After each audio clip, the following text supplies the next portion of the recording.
everybody. It is welcome to the Ghost of Saltmarsh.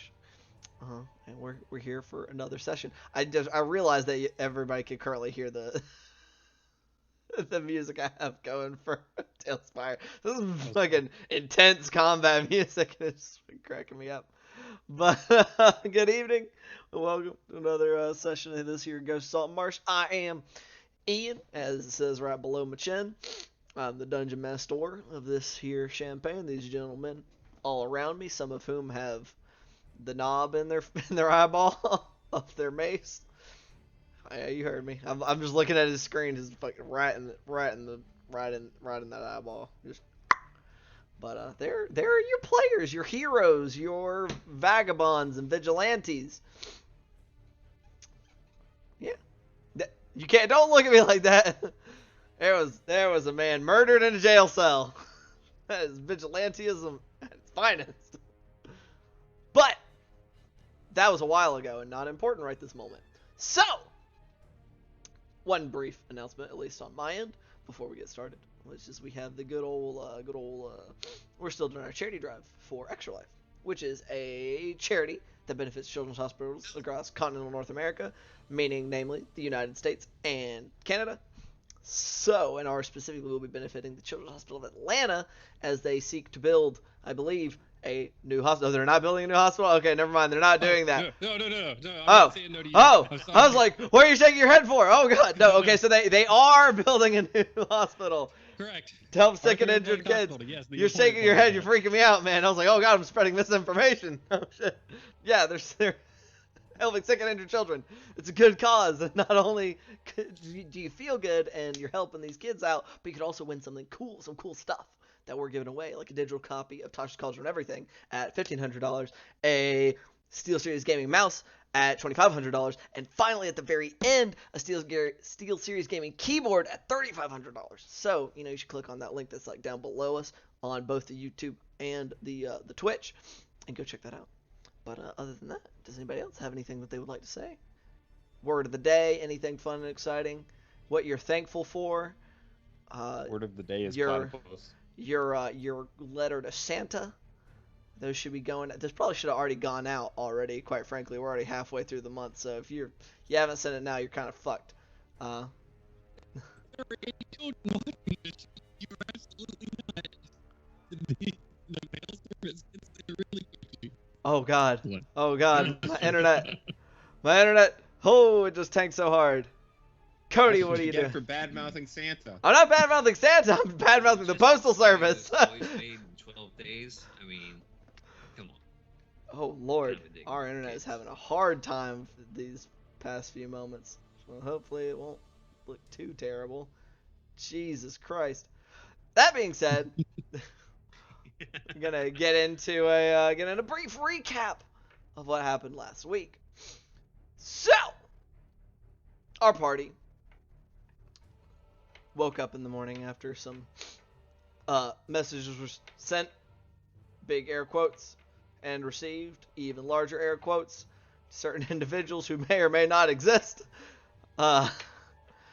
Killed some time, finalized some plans, deciding that they were going to travel with the army, the main force of the army, while they trekked across the marsh for the majority of their trek before splitting off from them to get ahead, to be in position to signal the army to attack and distract the Sahuagin forces / Coalence forces, as they've recently discovered, so that they could infiltrate the Sahuagin fortress and hopefully cause mayhem of various and sundry dispositions, namely the assassinating and sabotagey kind. But along that journey, they got a glimpse of the soldier's life, as well as some attempted bridging of gaps of the language barrier kind, as well as getting some tattoos spontaneously from a strange lizard folk who just was given tattoos out. Some of them turned out better than others. All of them hurt like a bitch. A couple people passed out a smidgen. But they got them, and so now they are marked in their brotherhood, their tribe, before moving along and splitting away from the army. and finding themselves in a familiar area where they had previously set up camp to watch a dragon attack. Getting their dome set back up and getting it all covered in foliage and things. They spent a bit of the evening resting before there was some noticing of some alternate and maybe not so friendly presences outside of the dome. Gloob sneaking out since they were unable to see from the inside out due to their camouflage. Snuck outside, couldn't see anybody. There was a lot of tension. Then some random Sahuagin came walking up slowly and closer towards the dome. Gloob jumped and stabbed the shit out of them. Discovering that they were only illusions, Jakob bust out the back of the wall. Julian summoned a shadow creature on one of the other illusions because he didn't know that guy was an illusion either. And that is where we pick back up with our party as I go ahead and ask everybody to roll initiative. And I'm going to move us over to our battle map. Oh, if it'll pop in. Ha! Ha! And I'll summon my players. I should probably do that. Yeet. There we go. All right, gentlemen. I could make it dark, but I feel like that's just going to kind of make it everybody's life harder. Ooh, that's very red. I kind of like that. We'll do this. You got a monk out here? What is this weird? Don't ask questions. Don't ask questions. All right. So we'll have some kind of. All right. I got limited resources. Leave me alone. It's all good. All right. I'm going to go ahead and start this off. 25 to 20. I'm really big. Are you big? On the screen, I'm really big. Oh, what? What did you do? Alex! He has consumed me. Alex, Oh, what the Bart fuck, small. dude? What have you done? Why would you do this? It is Gloob's day, my dudes. Why are you so little? What did y'all do to your cameras?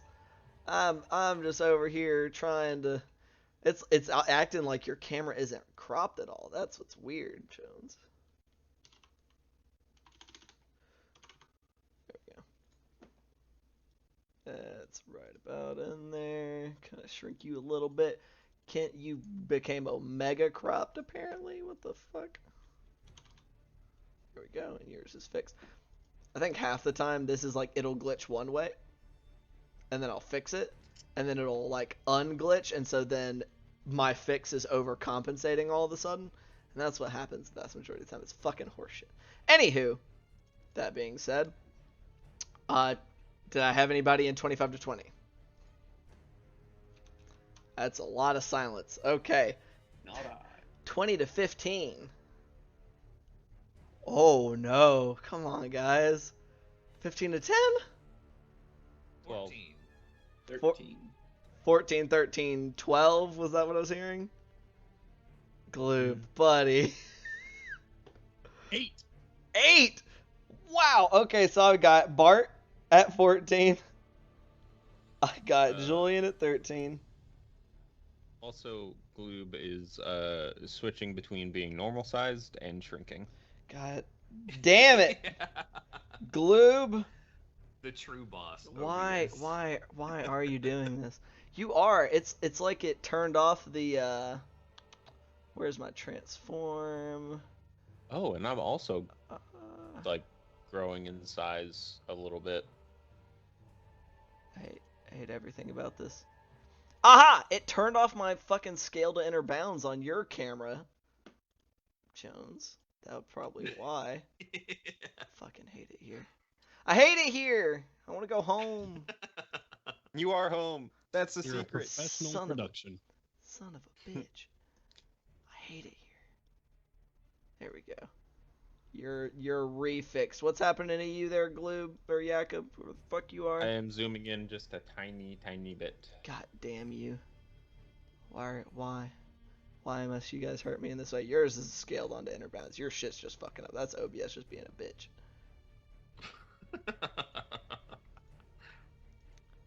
We will suffer through. God damn it. Okay. So that's you guys fucking rolled in the initiative. I'm gonna roll in my enemies.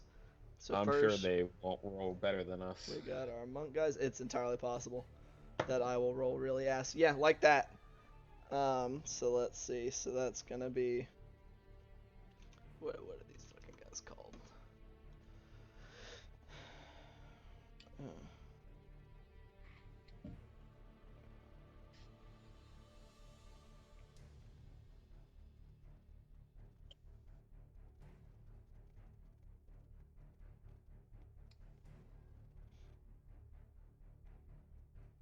You know, I say this every single time we come into a combat that I knew was going to happen, that I should have just rolled these ahead of time, and every single time I don't do it. Every time. Alright.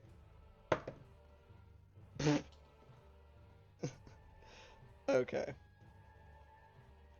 I don't know how I managed to do this. Yeah, they managed to roll worse than you guys somehow. All 10 of them.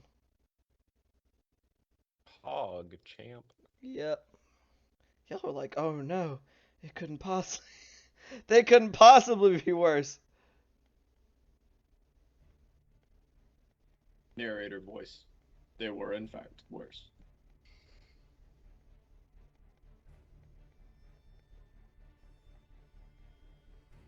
Alright. Well, bring us into, and technically the dome is still up for you two. As you can see, your branches and stuff to hide you have basically been brought crashing down by Jakob smacking into the back of a wall, fully clad. Yeah, wait a second, Jakob, were you asleep? No, I was the one on watch that alerted people. Yeah. That's right. Okay. Yeah, everyone was like, Okay. So, all right, Bart, you're up, and technically your dome is still up. What would you like to do? I would like to shower all of our party in twigs and mud. So I stop that from being a thing. Okay, so you drop the dome. Don't the rest. What little that remained drops down all around you guys. And this creature that's right next to Gloob, what exactly is that? Which one? Looking at Godslash. This one is Julian's Shadow Beast. Okay, I was just making sure. I knew that's what that icon usually was, but I wanted to make sure that I didn't. Okay. Yeah, that's the Shadow Beast. They both it got summoned behind some of the illusions, and then he is standing in where an illusion used to be. To clarify, the people with the monk figures are not monks, or they don't look like humanoids at the very least. They appear to be Coalinth, who are a mixture of draped in like dark cloth, like oilcloth almost, that's kind of breaking up a lot of the brighter green patterns of their, you know, kind of chitinous armored exterior, as well as like daubed in like muds and things that further break up the outlines of their form, whereas the ones that are the fish people are fish people. They are these big burly Sahuagin that, as opposed to being, you know, those usually kind of like sea green color, are like a darker blue almost with a god damn it, what are those things called? The fucking fish with anglerfish lights. These see those seem to kind of hang off their forehead, a larger scale than actually how big are anglerfish? I don't know, but they have a little anglerfish antenna hanging off of them, and are this darker blue, and they're kind of mottled colored, also kind of seeming to be leaning towards a more stealthy approach with lighter armor on their appearance, and all of them appear to be carrying pole arms. But yeah, so you drop your dome. I don't appear to be able to manipulate my character. What? Yeah, why does this keep happening to you? I don't know. Okay, there we go. There we go. I just turned off your permissions and turned it back on, and apparently that fixed it. So. All right, I would like to on this guy right here. The guy that I'm poking with a magic missile. We're gonna go out freaking swinging on this one because we're in a bad situation. Are you pulling out a spiritual weapon? Is that what that is? Or what are you doing? Well, let me check and make sure real quick. Because something to keep in mind is that y'all have not finished your long rest, so anything that had been spent, still spent. Yes. Spells should still be the same. Okay, yeah. Spiritual weapon on him, and then Okay. a Toll the Dead right after. All right, so place that wherever exactly you want it. Let's if it doesn't hit, we're in big trouble. That is almost 30 to hit. That will hit, yes. And he said you're also tolling his dead. Tolling his dead afterwards, yes. All right. Jesus fucking God. Woo! Started off the night off strong. As a 19 on his saving throw. Well, he makes the save, so he doesn't take any toll damage, but he takes 7 points of force damage from a weapon smacking him. Alright, 7 points of damage. So he's going to be number 1. And I guess we're not super perfectly in squares right here. Yeah, but just kind of, y'all just kind of placed around there. You're more or less in a square you should be anyway. Close. yeah, I was using the number keys so that it places me right where it should be. But There yeah, you go. hovering that right in front of him, so maybe it might dissuade him from charging right up to my homie Julian and giving him disadvantage on ranged attacks. Right. What? Out of curiosity, what is the components of spiritual weapon, real quick? Oh, Just out of curiosity.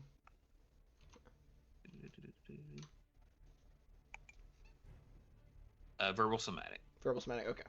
So you are clearly casting magic. Okay. All right. All right. Perfect. Is that gonna be it for your turn? Yeah, I'll hold my ground right here. That'll be it for my turn. All right, Julian. That's gonna bring us to you. And if I recall, at the end of last session, you had summoned a sword. Yes, I have a sword and shield in hand at this time. Okay. So that brings us to you, buddy. What would you like to do? My bottle is locked. What? Alright, we are going to nice and well grouped. And are all of these enemies visible to us? At this juncture, kind of the way things went down, it kind of caused such a ruckus that it like broke their stealth as they all kind of reacted to the falling frog, and then you're summoning the shadow beast, and Yaka bashing out the back of the the dome. It caused enough of a ruckus, and enough of them had been heard that yeah, everybody is visible to everybody at this juncture. All right. And last little bit of minutia question. Sure. What square is this dude right here? And he's kind of between. This guy, is he between? Let me see.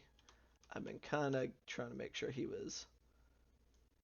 Let me see. I believe this is an intersection, so he should A be. better question is, what square are you in?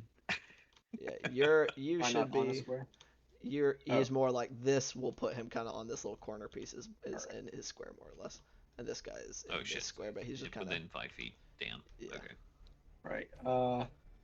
It'd be the easiest because of where. Yeah, because this pile of dirt in my infinite wisdom is like right on the intersection of a bunch of squares.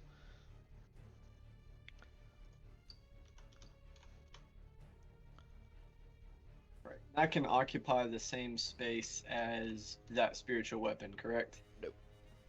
It takes up physical space. It is, for all intents and purposes, it does occupy its own square, from what I understand. Okay. It's ethereal, but it does occupy its space. I believe, unless I thought it states was a non-physical. unless it states differently. Yeah, like you can't physically interact with it. So I could walk into that space. I think Is it you okay? can pass through its space. I don't think you can remain in its square. I don't know. I'm iffy on it. I'd say look at the wording of the spell. It should say whether it occupies space or not. Apparently it does not occupy its space. Sure. Okay. Knock yourself out. I guess it I- solidifies in time to hit people. Other than that, it is ethereal for the rest of the time. Attacking their soul, not their body. I don't know. No, it is not. That is force damage. That is hitting them. I am wishing Okay. to occupy that Okay, space. so you were gonna be grabbing AOP from this fella right here, I believe. So he's gonna lash out at you, and you will note that these coalescents, none of them appear to be holding weapons in their hands.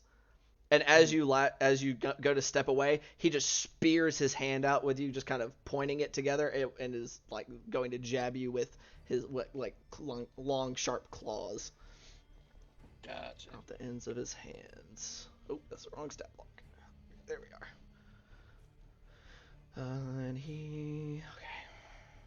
Okay. Yeet. That's a 19 to hit. 19 hits on the dot. Okay. This isn't going to be as bad as you think it's going to be, I don't think.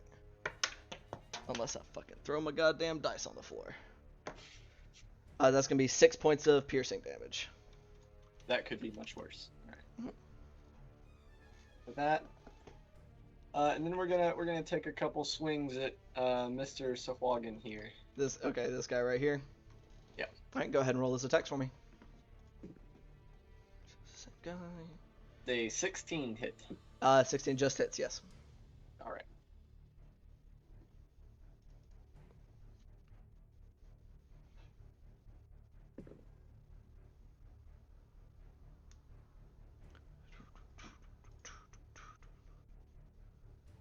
I'll be a 13 for the first hit. 13 damage on that first. Nice. A 23 on my second. That definitely hits. And a 12 for my second chunk of damage. Nice.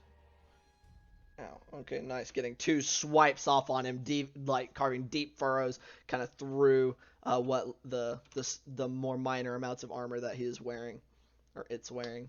Kind of. Y'all aren't super sure on how to determine the gender of Sahuagin at this point in time. Y'all haven't really researched.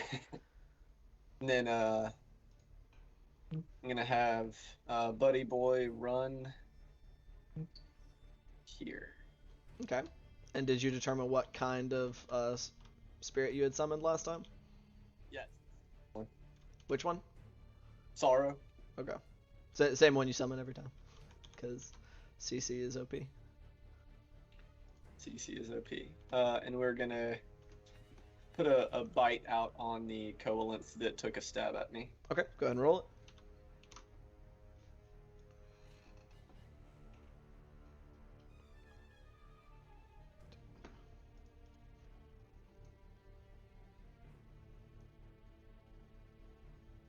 $17 hits. 17 just hits. Okay. Oh, it's the other ones that hit on a 16. Correct. No. 12. Be 15 points of cold damage. Very nice. Okay, so And that is going to conclude my turn. Alright, that chomp taken a hefty chunk out of that guy. Alright. That's going to end your turn, bring us to Jakob. What are you doing, buddy? I'm going to hit the Sahuagin right in front of me with a Great Weapon Master. Okay, so you're hitting this guy right in front of you. Make sure, yeah, you two are actually in squares. I managed to put some people in squares, some people not so much. Alright, go ahead and roll that attack for me. I remember 15. We're going to Precision Strike. Okay, go ahead and roll that. For a total of 21. 21 will hit. So that's number 3. Go ahead and roll that damage. Alright, that's going to be 24 points of damage. Sweet Slashing. Jesus. Okay, very nice. You said 24 total, right? Yes. Right. Very nice. And then I'm going to follow up with a regular attack. Alright, go ahead and roll that. It's a natural 1. So I'll need that d4 from you. That. Because I've got it pulled back up now. Oops.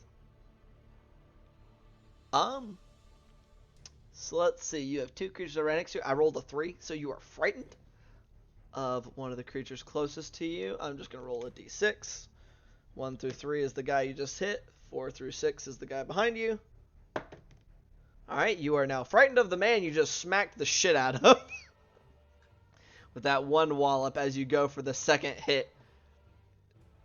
You, like, hearing a gasp behind you, throwing your your aim off, and as you glance over and see Sin behind you, kind of with her hands over her face, you just get an immense sense of dread as you turn and you see the Sahuagin that you just hit, and you are terrified of him. Until the end of your next turn, you are frightened. Well, to maintain tradition, I'm at least going to move a little bit away from him. Okay. I'm going to move down to the reeds and then to over here. Okay, so you're gonna provoke an AOP from him. Yeah. Oh, whoops. Oh, good gravy. There we go. This fucking dude. Oh no, that guy. There we go. And you have not taken damage yet, so that is just 8 plus 6. Yeet. I am damaged, but I don't know what from. You've 12 taken points of damage? Yeah. Okay, so 23 to hit. That hits. Was it from the will-o-wisps or something last session? I Yep, think so. That'll be what it was, yeah, because you were the only person who got sacked. So that is going to be 8 points of slashing damage, non-magical. Alrighty. Is that going to be it for your turn there, Jakob? That's going. I'll hit myself with a second wind. Okay, go ahead and roll that out. Be 9 points of healing. Alright. Alright. Now that'll be. Ending your turn, that's going to bring us to Gloob. What you doing, buddy? You have just slammed through what you thought was just going to be a freebie, and it became not a freebie. Is there any sense of where those illusions came from at all? I mean, not immediately visual, no.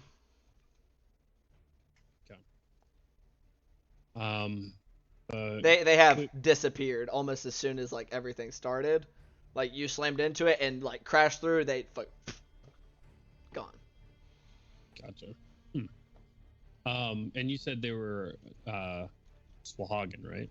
Yep. The illusions? Yeah, the illusions you saw looked to be like standard Sahuagin were the ones that you saw. Okay. They look standard. Okay, that was my next question. Alright, no worries then. Gloob is going to... Seeing 3 people right there is not going to jump into the middle of 3 people. That's fair. We'll break off this way. 10, 15, 20. Towards this guy. Alright. Right here. And I do have my sword and dagger out, so we'll see how this turns out. Alright, go ahead and roll this attack for me. Hey. It's a 14 on the first one.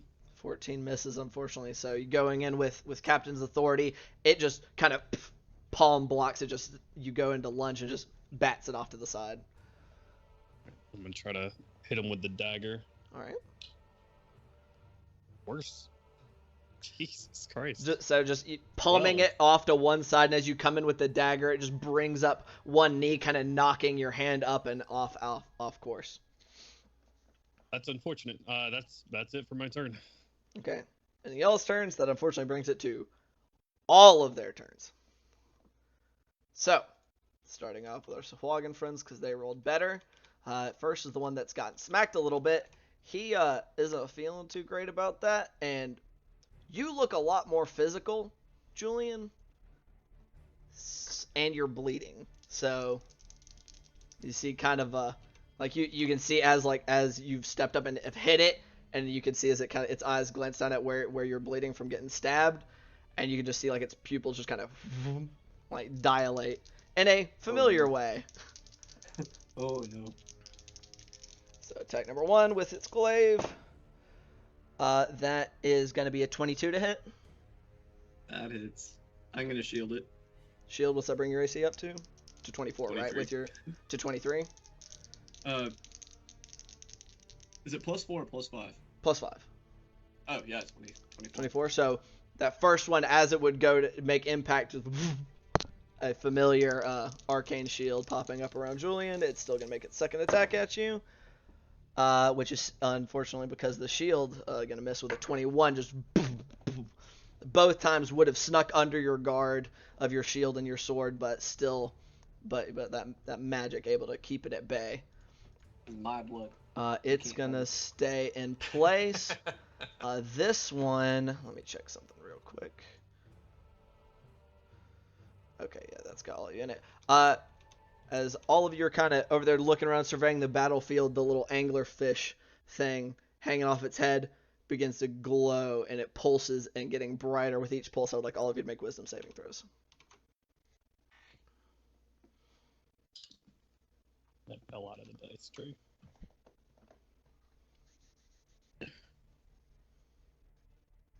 Unless the DC is 8, I failed.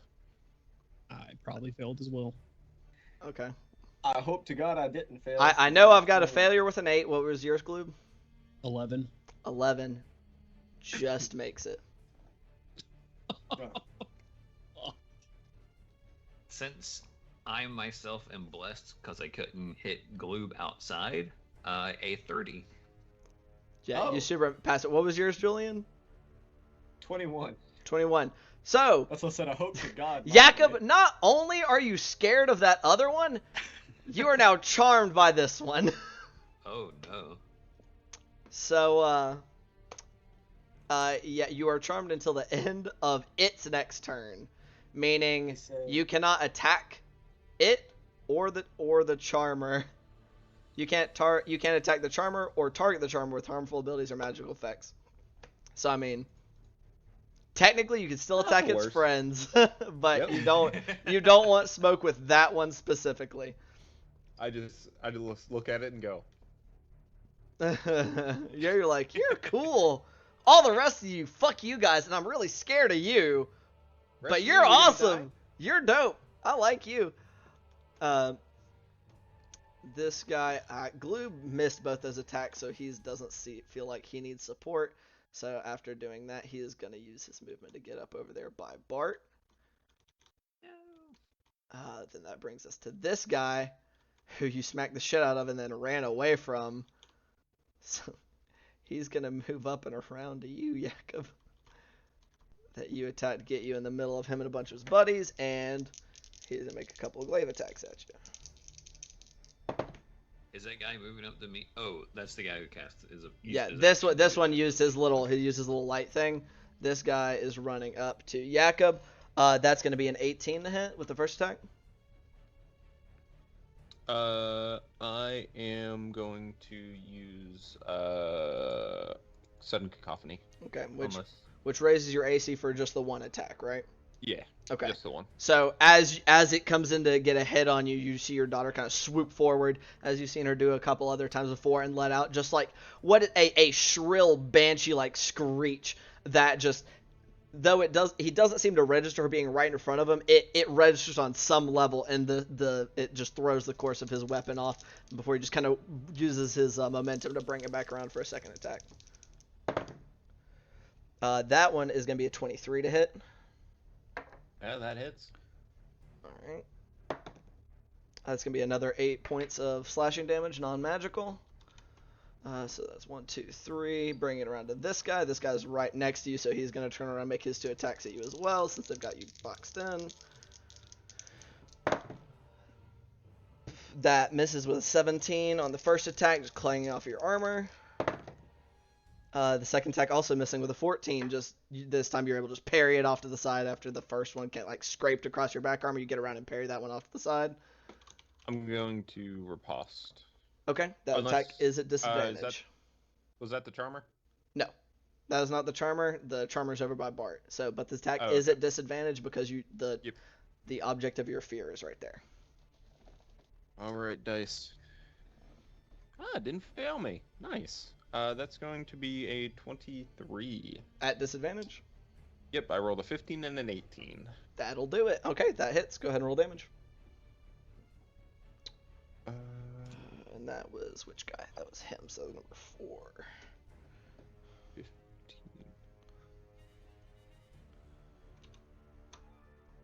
Okay. That is going to be 20 points of damage. Very nice. All right. Now I need to find a pencil. All right. So ending that guy's turn. That's going to bring us to this guy's turn. That shadow monster's just come up in front of him, so he's going to try to smack the shit out of it with his 2 glaive attacks. Attack number 1. That's going to be 16 to hit your shadow monster, Julian. That hits? Yep. Okay, so... Its AC is 14. Gotcha. Oof. That's almost max damage. 13 points of slashing damage on that first attack. Attack number 2 is at advantage because it's now missing health, which I don't think it specifies. Any creature that doesn't have all its hit points yet. That's a natural Misty 20. smoke in the water. I guess. I don't know, man. So with a crit against your shadow monster for the second attack, it's rolled really bad though, so it's only 6 points of slashing damage on the crit. Yeah, it rolled a 9 and then a 1 on the D10 for its attack, for its damage rolls. So I think this is the first time my Shadow Beast has ever taken damage. okay, so that hits. That's that. And how much does it reduce their movement speed by? It reduces it by 20. By 20. Holy shit. So if they have a 30-foot movement speed, they have a 10-foot movement speed. So he's gonna hop through his buddy's square, and he's gonna be in the square where these cattails are. Actually, he's gonna move that diagonal space. Actually, okay, that's gonna end his turn. So into the Sahuagin, bring us to the top of these dudes, which I was going this way for numbering them. So this guy is then gonna kind of take a step to occupy where that Sahuagin just was, and is gonna make 4 attacks against your shadow creature. Just those like spearing hands trying to just puncture it. Over and over 4, again. you said? 4 attacks, correct. Oh, Lord God. That is a 25 or 26. I'm sorry, on the first attack for 5 points of piercing damage. Attack number 2 is a 23 to hit for 8 points of piercing damage. Let me know if it goes down. Attack number 3. Jesus. Is another 26. I don't know why this guy's rolling so fucking hot. For 7 points of piercing damage. That's it. That knocks it out. Okay. Yeah, that's 35 hit points. So he moved 5 feet, so I'm just going to hide it just in case you decide to resummon him. Okay. So 5 feet. He saw Bart cast that spell. But he's got the flank on Julian, so he's actually going to step up and make his last little hand stab attack at you, Julian. You had enough movement to get to me? He moved, it reduces by 20, right? 5, 10, 15. Yeah. Yes, he did. Oh, okay. I thought he was 15 feet away. All right. He was 15 feet away. He used 15 feet of movement. He has more than 30-foot movement speed. Oh, okay. Yeah. So that one is a did we say 23 to hit for that last unarmed attack, which we said you were 24? Yeah. Correct. So just not quite. Like you definitely you feel it like before you're able to react and see him coming that it glances off your arcane shield, and if it hadn't been there, he definitely would have gotten you. Oof. That's that guy's turn. That brings us to this dude. Jakob's encircled, so he's gonna step up and make his 4 attacks against Bart, which I'm actually, to make this a little faster, I'm just going to roll 2 of them at a time. So that is a super miss with a natural 1, and then a 25. 1 hit. So that's going to be 7 points of piercing damage on the one that hits. Alright. And then 11, and then a 19 for the second 2. 19 is my AC. Okay. And so that's going to be 8 points of piercing damage on the second one that hits. So just coming with these flurry of just like stabbing his hands out, just kind of juking down and then up, some of them glancing off your armor. You're able to get your shield up in front of one, but a couple of them making it through. So 1, 2, 3, that brings us to this guy that's right next to Jakob. So he's going to turn and make his attacks against Jakob. Once more, like I said, 2 at a time. Jakob, take your superiority die back. Because you used your reaction to a sudden cacophony.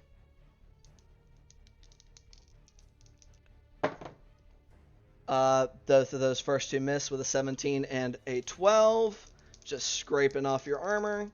Attack numbers 3 and 4 are a 20 and a 16, so dirty 20 and 16, so one hit sneaking through, I believe, for 8 points of non-magical piercing on the one hit. So that's reduced to 5? Yep. Alright, so that's that guy's turn. That's all of his stuff. You guys are all pretty encircled. So this guy is going to... he's going to use his movement to get over here next to Gloob. As you see, the covalent, which you haven't seen as much... most of them haven't been moving around too much, but then you see that one that's over there just bolt off at a staggering speed over to Gloob to make his 4. Oh, shit. For a dirty 20 and a natural 20 on his first 2 attacks. Will uncanny dodge the natural 20. Okay, so I'm going to roll the crit first. So 2 double to 4, so that's 8 points of piercing damage down to 4. And then the dirty 20, 6 points of piercing damage. And then his second 2 attacks are a 17 and a 25. Both hit. So that's 7 points of piercing damage on the first, and 7 points of piercing damage on the second. As it just comes in with these flurry, you kind of get on that first one and deflect it off to the side as it was going to be like a nice, like meaty chunk right into your pectoral or whatever frogs. Do frogs have pectorals? But there we go. So that leaves us to our last guy, who is also going to make his 4 attacks at you, Gloob, since you ran up on him. One of those is a 16, which is a miss, I believe, for you, correct? Just misses. And the other one is another dirty 20. Hits. So 1 hit from that guy is 8 points of piercing damage. And then a natural 1 and another 16 on the second 2 attacks. So only one of his attacks able to make it through on you for that guy. And that was our last covalent, I do believe. Bringing us back to the top of the initiative. Bart. All hell has broken loose officially. Indeed. What would you like to do? I'm gonna sling my spiritual weapon. How hurt does the one that Julian is facing look right now?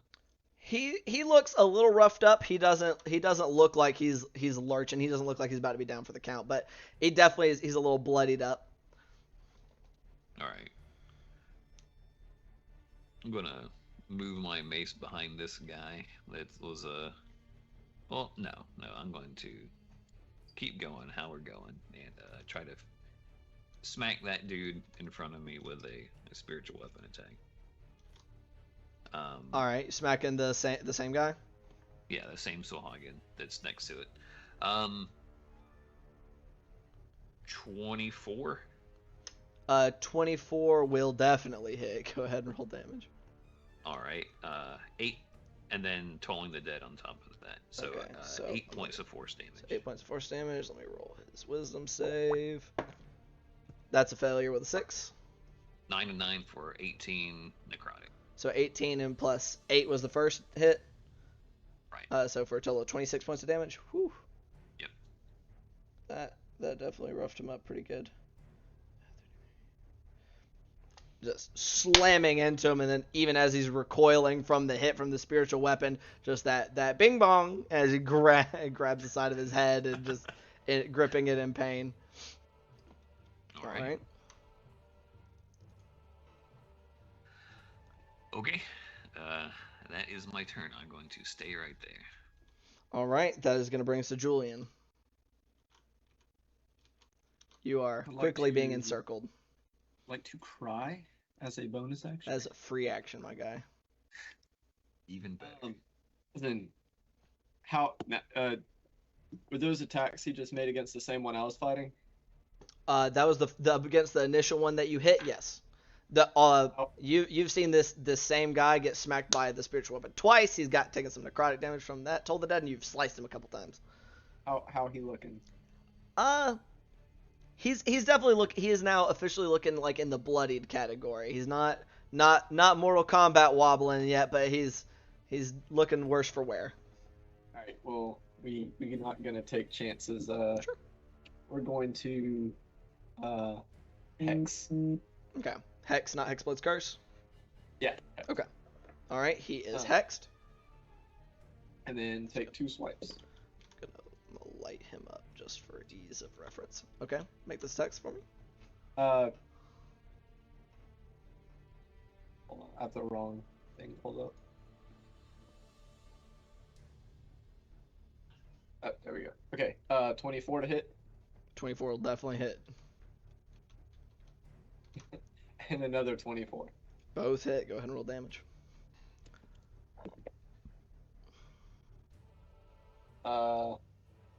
12 on the first Okay. with 2 incredibly low rolls. Okay. What's that second attack?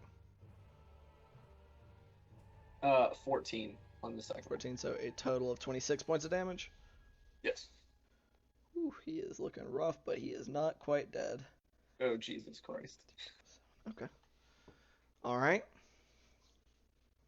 So that'll be it for your turn, as you've kind of called up your shadowy kind of inky runes. Yeah, I want to be going anywhere and provoking any AOPs, so That's fair. I guess I will hold tight. Okay, ending your turn, that's going to bring us to Jakob. You are still frightened of the gentleman behind you at this time. And this dude right here is awfully charming to you. He's like, what a nice fish guy. Why are we fighting him? I'm gonna blow him a kiss and then turn around and swing at the guy behind me who is currently bleeding spiders, which is terrifying. That's awful. Why would you say that? Alright, make an attack at disadvantage.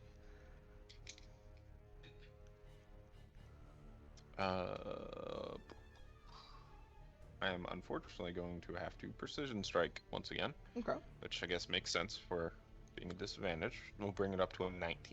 A 19 will hit. Go ahead and roll damage. Are you using your D4s? No, I did not realize I had them. Yep, you're I blessed. believe those were cast at the end, like right before the end of last session, before shit hit the fan.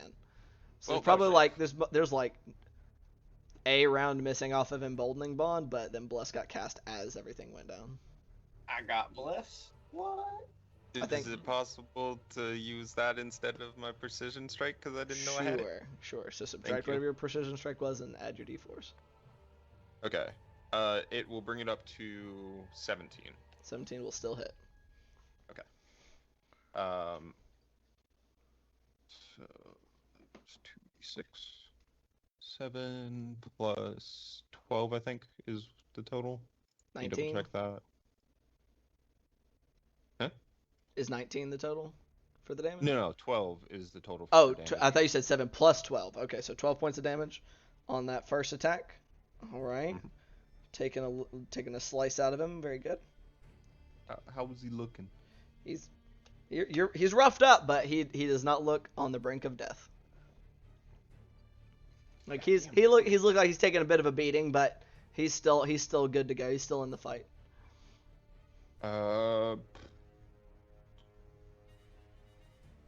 That is the guy, Great Weapon Master, right? Correct. Same dude. Okay. I will Great Weapon Master him. Okay. Still at disadvantage. Yep. Another natural 1. All right.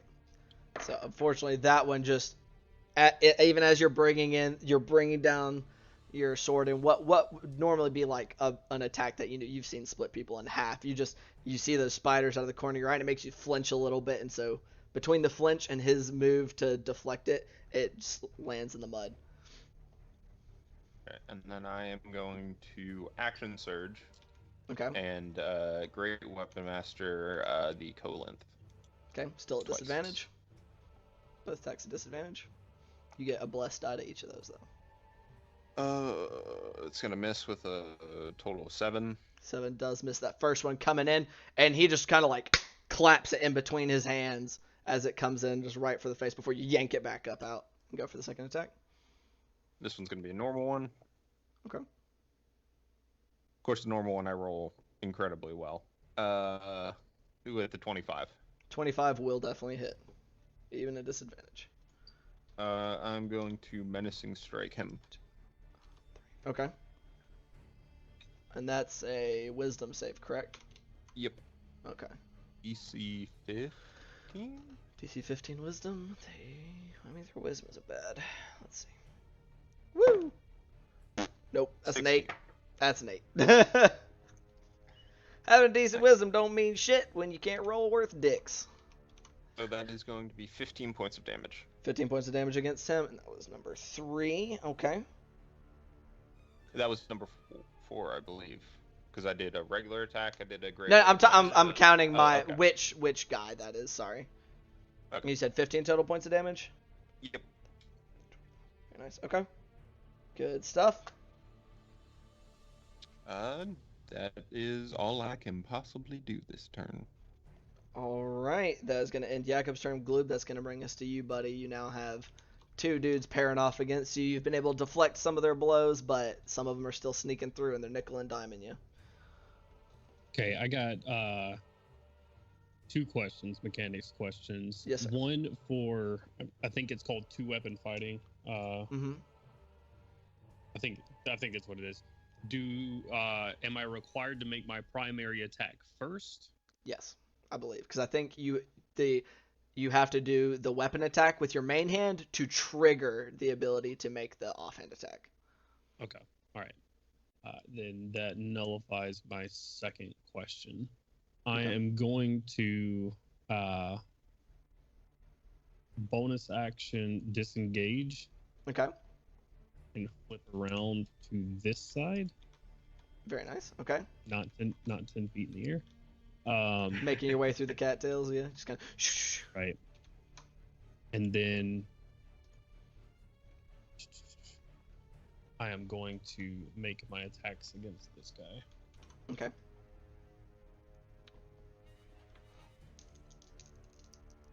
With the sword first. That is a natural 20 on the nice. attack. Okay. And he needs to make a Constitution saving throw. Okay, you oh, that's right, because you hadn't gotten the hit off with your poison. Sick. Let me see what that is for them. Another one that's kind of, it's okay. That's not great either. It's not negative, so that's always good. That is a dirty 20, though, with an 18 on the dice. Alright, he succeeds on that. 4, 10, 16, 32. Him. He was the first guy, so that's number 5. Plus 6. He takes 38 points of piercing damage. Holy shit. Nice. He goes from looking A-okay to immediate Mortal Kombat wobble. And then I'm going to use my offhand attack with the dagger.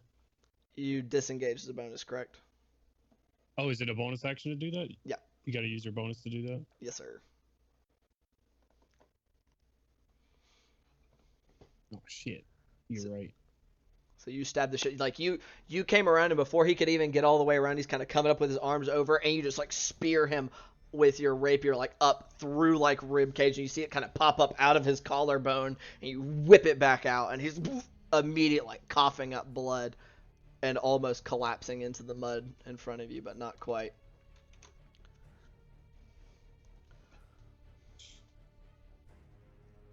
Then I am going to back into the cattails. Okay. Very nice, very nice. Kind of getting on in there. All right. There we go. All right. And that's it for me. Okay. So that's going to bring us to our hexed boy, who still getting smacked. He's looking pretty bad, but he doesn't have a ton of places to go, and so even even with, as you can see, like Julian now like his wounds have really accumulated and blood's kind of pouring out of some of them. You can see like those last 2 slashes you did, where that you still kind of have that black inky just nastiness still like burning and sinking into his skin. He's just gonna kind of and just whoosh whoosh two glaive attacks at you. That first one is going to be a 22 to hit. Shield it. Shield. So once again, it coming in from the side, and you just like before you can get your shield down, you react with that spell and poof, bouncing away. Attack number 2. Missing with a 16. Still, this one you're able to get your sword in between and parry it off to one side. It's looking at you and kind of seeing Gloob off behind it, and in the bad shape, that colon at this end, it's going to kind of circle around you to this side, to a little more friendly section of the battlefield, but not exiting your reach because it doesn't want to die. That brings us to homie number dos, which is this dude. They don't get the ability back, do they? Nope. It's going to make its attacks at you, Bart, and you are missing HP, correct? Correct. That is going to be a 23 to hit on the first attack. It's But only a 13 to hit on the second. So it hits you with 1 for 11 points of slashing damage on the one that does connect. right. That's 1, 2, and then that brings us to number 3, which is the guy that's gotten smacked over here by Jakob a little bit. He's looking a little roughed up, but he's still fighting mad. He's going to make his 2 attacks at you, Jakob. That is going to be a... wait, shit. Am I getting their attack bonuses? 18 to hit on the first attack. That hits. Okay. Attack number 2. Misses like a motherfucker with double 7s on the dice for not enough. Question. Yes. Did my fear end on my turn? At the end of my turn? The fear ends at it ends at the end of your turn. The fear against the fear that you had is at the end of your turn. You were no longer afraid. Nope. Then I am going to riposte that attack. Okay, so I'm gonna go ahead and roll the attack that hit. So that one is goddamn, what did I say? 11 points of slashing, non-magical, so reduced down to 8, and then roll your attack. This is going to be a great weapon master. Sure.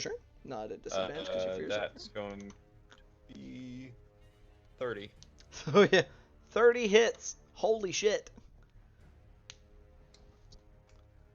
D4s be putting in work today. Okay. 9, 12 plus 27. 27? Yeah. Holy shit. Very, very nice amount of damage. 28. Okay. Just immediately kind of, he hits you with this one hit, he goes in for his second, and as he kind of goes off to the side, you get your opening and kind of slam it off and just immediate, just deep gash across his chest as he stumbles back a couple paces. Ending his turn. Actually, so just to give everybody orientation, these directions are all correct. So to the south is the coast for you guys. And so this guy is going to maneuver to this side of you. Not provoking an AOP, but getting between you and inland. I couldn't AOP him anyways. Right. Yeah, but he's not trying to get away from you. He's just trying to keep you still. 3, that brings us to this guy at number 4, who's also next to you. He's going to make his 2 attacks at you. Yeet. It's a fucking 14 to hit on number 1. 24 to hit on the second attack, though. Just looking at some of them. That's only going to be 7 points of slashing reduced down. And that brings us to this last guy who's right here. He's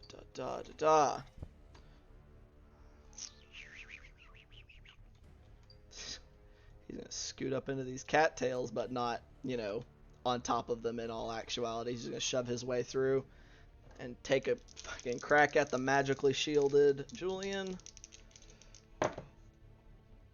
Oh, that's a 6. That doesn't hit. Just this one, just you're still in your spin and you just smack it to one side with your shield. 15 on the second, just parrying that one off to the side. His attack's ineffectual. Bringing us to our coalinth. Starting with this homie, who had done a good bit of work. He is then going to make his 4 attacks against you, Julian. Damned and determined to make his way through.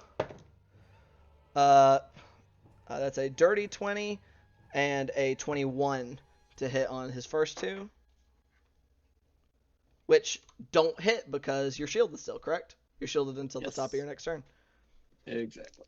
So, and then his second 2 attacks. That is a 25 and a 26, respectively, on the second 2. Jesus fucking Christ. Yeah, both of them hit. The first 2, not quite high enough, and then the second 2 decided to make up for it. So that is going to be 6 points of piercing on the first attack, and 5 points of piercing on the second that hit. 6 and 5 respectively, you said? Yeah, so a total of 11. That brings us... So you were 1, you were 2, so this is the one of the guys that's gotten smacked. Woo!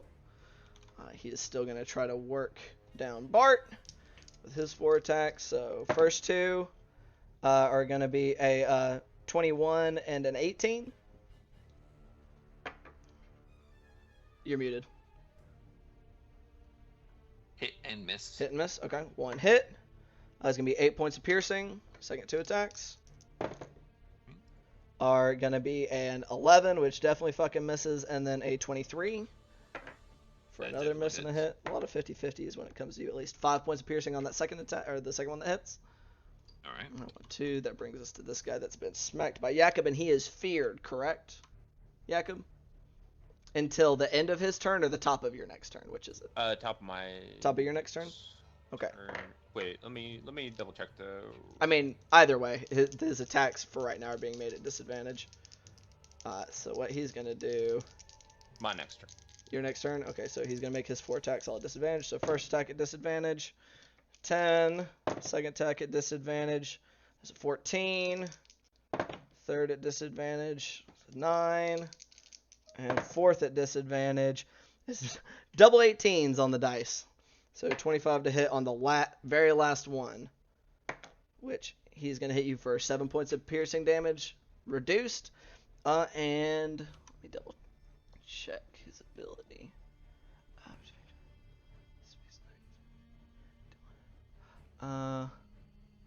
Okay. So, and since that was after those attacks, he then seems to melt into the shadows and pops his way over here, seeming to melt into the shadows before reappearing in this square back here. Okay, so that was 1, 2, 1, 2. He was number 3, bringing us over here to number 4. Which you went over there with his buddy looking real rough. He's going to step into that square between you and him and make his 4 attacks at you, Gloob. Not gonna fucking hit. 16 and a fucking 12 on the first attacks. But then a 16 and a 21 to hit on the second 2, which only one of those hits, right? Correct. Damn. Did really good on their first round. That's gonna be 6 points of piercing damage on that second attack. Okay. That's gonna bring us to our last buddy, who's right here, who he is gonna take. He's gonna take 5, 10, hit 15. Let me check the range on something. Okay, yeah. So I just need to double check because you're, god damn it, measuring tools. So he is gonna get himself, right back here to be 20 feet away from you. And then you guys, like, as much as they've been using their hands to attack, they do have these bandoliers that seem to have these metal sharpened spikes. And he's going to use his action to throw 4 of them at you, Gloob. Because I think he can use... Or dart attack, yep, okay. So first 2... Fucking 10 and a 12, just whizzing past you. Fucking Jesus Christ. 14 and a 13 on the second two. So all of them, maybe it's just like the heavy like blood as he just flings out these 4 in almost desperation. They just kind of whiz past you, sinking into the mud or bouncing into wood or just kind of all over the place. Ending to enemies' turns. That brings us back to the top of the initiative to Bart. All right. Gonna have my spiritual weapon move 1, 2, 3, 4 right there, and attempt to smack the shit out of the throwing man. Okay, go ahead and make that attack roll for me. It's 24 even without bless, so 24 hits. He has 2 HP. That kills the shit out of him. okay, yeah, he's -7. Yeah, kills the fuck out of him. Even as he's finished throwing, still kind of lurched off to one side as the doorknob comes up, and as he just kind of turns to look, and just straight down into the mud. That guy is down for the count. All right. And then I'm going to channel divinity, which Okay. starting right where I'm at right now to move. Whoops! I tried to use WSAD to move 1, which I don't know which square you're in, Gloob. Are you adjacent to me right there? Are you? I think I'm 1 more away from you. I couldn't Okay. move myself. Well, You should. I think you're in between 2 squares, so it depends which one you wanted to be in. I think my intention was to be in this one, unfortunately. Okay. I just didn't want to put myself on top of the thing. Fair enough. So I'll move 1 more square over. It's being a pain. Yeah, so you And move. then- You move to touch Gloob. So you move 10 feet to Gloob, Yeah, and then or 5. 5 feet to Gloob because you weren't immediately adjacent. So 5 touch. Well, no, it's yeah. Okay, so 'Cause you were- 1, oh, no. 2, 3. Oh, 15. And I can't quite get to Jakob. Jakob, so I will You just move go back back? to. No, actually, I'll go to right here. Okay. All right. So And you then- healed Julian and Gloob, correct? Okay. And what else you doing? That is my turn. Okay. How much I did will you heal spend them the rest for? of my movement to get right here into this square. Okay. All right. How much did you heal those 2 for? I have not rolled that yet. I was getting terrain. 15. 15. All right. All right. So each of you guys get 15 HP back. That's very solid. All right. And that's gonna end your turn. That brings us to Julian. Oh, actually, no, I'll do that Oh. one right there to keep Sure. in range of that guy. Sure. Sorry. Yeah, you're fine. Julian. That was incredibly clutch. All right, Yeah. is this one right here the one that I was scrapping with earlier? Yeah, the one that is glowing is the one that you currently have hexed. All right. Well, let's pop him. Okay, you're attacking him. Yep. All right. Roll the hex for me. I have a +8, so dirty 20. Yeah, definitely hits. Go ahead, roll damage for that first hit for me. I'm pretty sure your minimum kills him actually. 15. 15, yeah, he's dead. Okay. So first guy struck down as you kind of whirl around as the shielding that you've been putting up that has been thwarting them heavily fades away. You just slice right across like his center to open it up his fish guts down into the mud. All right. And the coalinth behind me, is that the same one that This got one? frostbite? No, that's this one. This was the one that was kind of off here to this side. So this is the one that has been smacked. Or that got bit by your monster.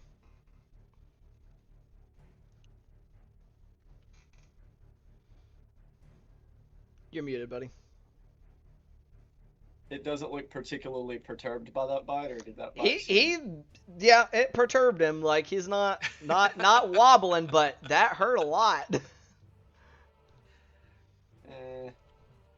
We'll move the hex over to the one that's closer to me, because I really don't The want to provoke an Coalinth AOP or right the now. Sahuagin? The coalinth. Okay, so this guy right here is now lit up because he is hexed, as those kind of shadowy, tendrily runes and stuff start floating around him. It's a 16 hit. 16 unfortunately misses as you go to get. He's able to parry it off to the side at the last second, kind of partially scraping off of his kind of shell chitin thing they've got going on. All right, and a 19. 19 does hit. Or you already made one attack. Wait.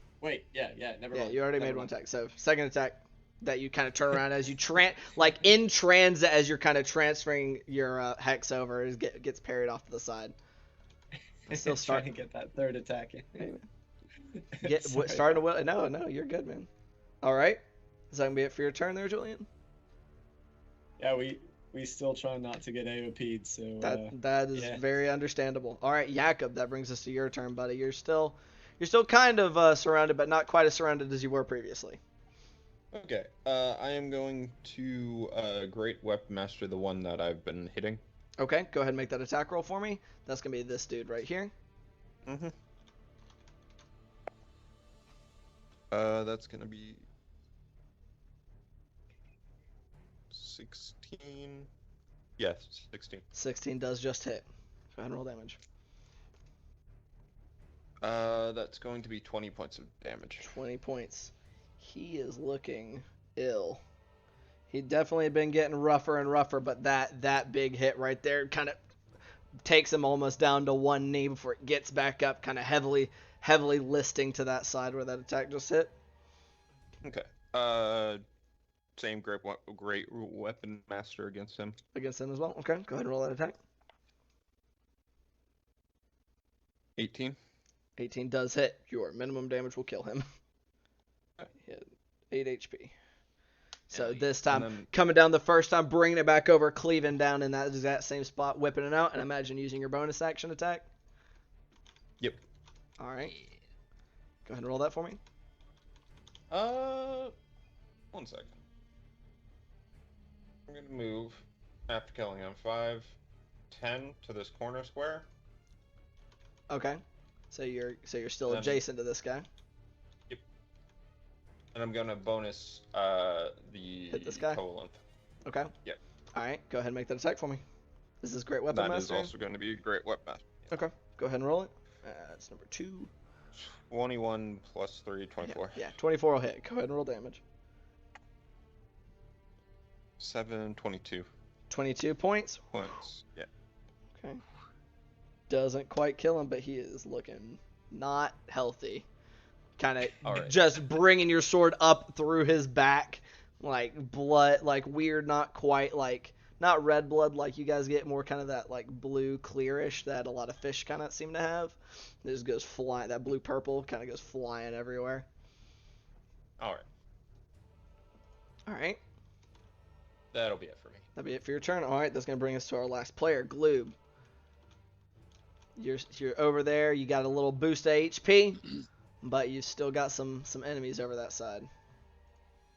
It looked like this guy was trying to flee. Which guy?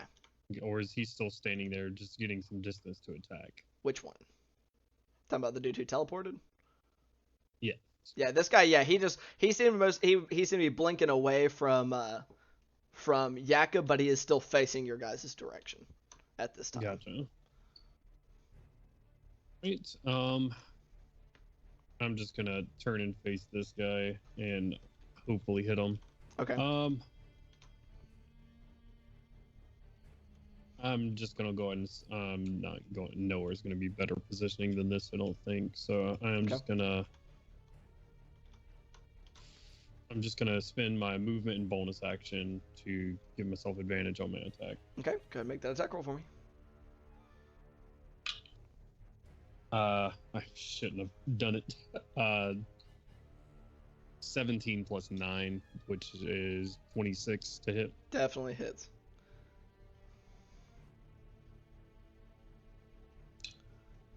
Oh,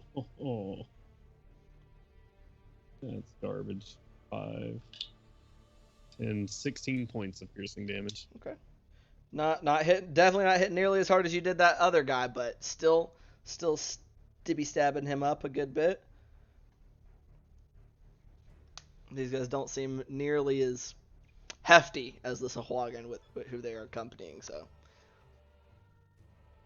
That is it for my turn. Okay, so that's it for your turn. That is going to bring us to their turns. Bring us to our Sahuagin buddies, the first of whom is this fella right here. Since we only have 2, 4, and 5 left, 'cause 1 and 3 have perished. He is going to hold his position because he's still between you and inland and make his 2 attacks at you, Julian. That is cocked. First one's going to be a 24 to hit. You're muted, buddy. Still muted. Do I get extra AC if I upcast shield? You do not, unfortunately. That spell is busted enough as it is. Get out of here. So it's going to be 8 points of slashing damage on the first hit. Alright. Attack number 2. That one is going to be a 23 to hit. Shield. Okay, so Just shield. the Second one, that first one getting in on you, you're not quite able to get the shield up in time, but the second one, you're able to, poof, once again. It definitely looks kind of pissed off as it just kind of scraws at you, screeches at you, whatever Covalent or Sahuagin do. That's going to be him. That brings us to number 2, who just saw you move around. They're relatively intelligent, so he is going to turn around. He's still going to keep trying to hit you, Bart. That first attack is going to be a 22. You're muted. That hits. Okay, first one hits, second one's going to be a miss with a 17. Okay. So first hit, that is going to be 14 points of slashing damage as he rolls max. Ouch. Very ouchy. So that's his thing. Bring us to our last guy, who is still in range of Jakob, even though the map distance make things look wonky. He's going to make his 2 attacks at you, Jakob. That's a 21 to hit on the first. Definitely hit. And another 21 on the second. You know, that second one, I'm not sure that one hit. So first attack's 8 points of slashing reduced. Okay. And the second one is 13 points of slashing reduced. The highs and lows of the D10. Alright, so that's going to be their turns. That brings us back around to our Watatata inclined adversaries. This guy's going to keep trying to fucking put you down, Julian. Your magical bullshit. He's going to make his 4 attacks at you.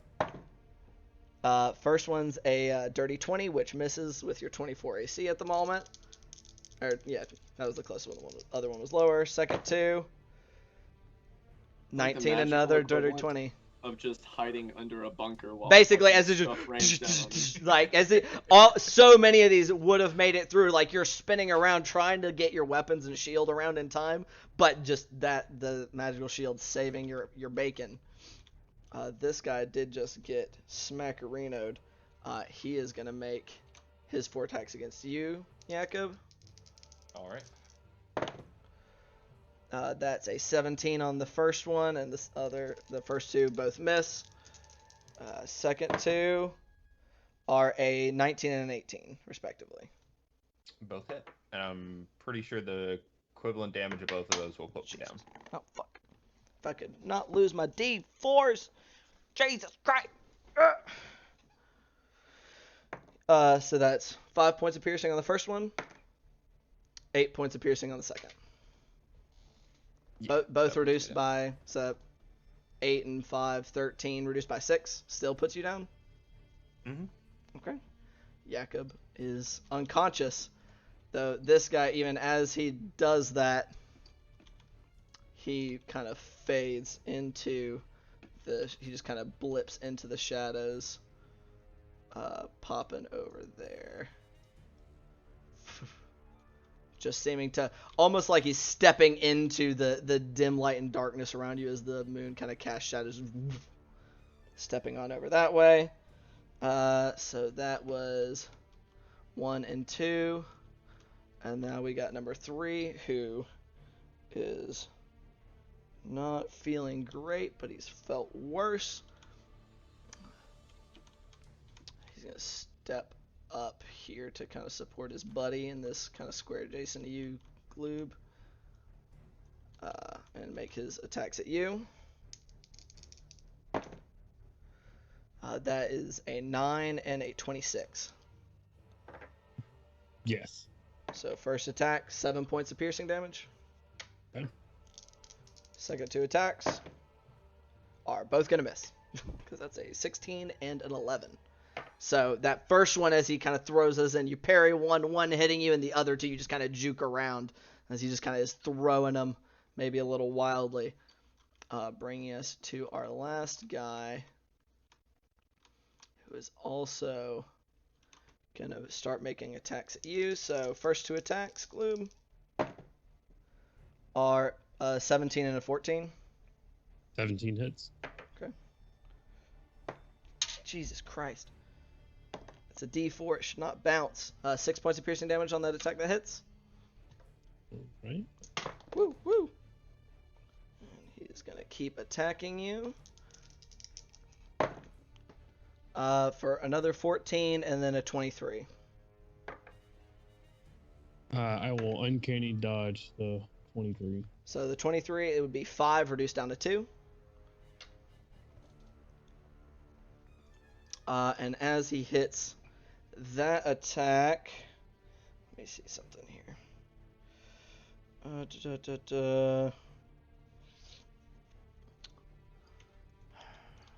Seeing that you're not really, yeah, he's gonna blink over there, yeah, with that square anyway, as he just kind of steps into the shadows and then steps back out of them behind you, Bart. Alright, and that's gonna end their turn, bring us back to the top 2, Bart. Don't like that. I'm gonna tell this guy to fuck right off, and I'm gonna channel divinity again. Alright, where you going? I'm moving here. Slapping Jakob. Yeah, getting Jakob, and then moving through this guy's face because I can do that. Or wait, you guys have to be medium. Are these guys medium? Yeah, all these enemies are medium. All medium. Okay. So Their models are 2, small, but these are pretty 3, big, beefy boys. 4, 5 to get over to to get over to Gloob. Okay. So healing everybody with this one for the exact same roll, 15 again. Nice. Not bad. Thank God for you. And then I will use my bonus action to drink my healing potion. Okay. Go ahead and roll that. You see these guys, like, it just flares up once again with the bright but soft, calm, like not eye hurting light of Sorolali, because Sorolali is nice like that. Fuck me. She doesn't want to hurt anybody's eyeballs. For 4 points of healing. All right. That's 4 more HP than you had. Yeah. All right. Is that gonna be it for your turn there, Bart? That's my turn. Okay. Ending Bart's turn. That brings us back to Julian. You are AC tanking like there's no tomorrow, Julian. And paying for it very dearly. That's what spell slots are meant to be used. We are into those 2nd level spell slots for shield. Would you rather be spending 2nd level spell slots, or would you rather be unconscious? Spending those 2nd level spell slots, but oof, it hurts. It's rough, man. All right. Or lack thereof. Yeah. Yeah, we're gonna continue bringing the pain, or trying to, if I can hit the motherfucker. Sure. Still I attacking. forgot Bless last time. I probably could have hit him with Bless. But, Probably. Oh well. You're blessed and bonded. And bond. Oh, Y'all gotta remember your D4s, dog.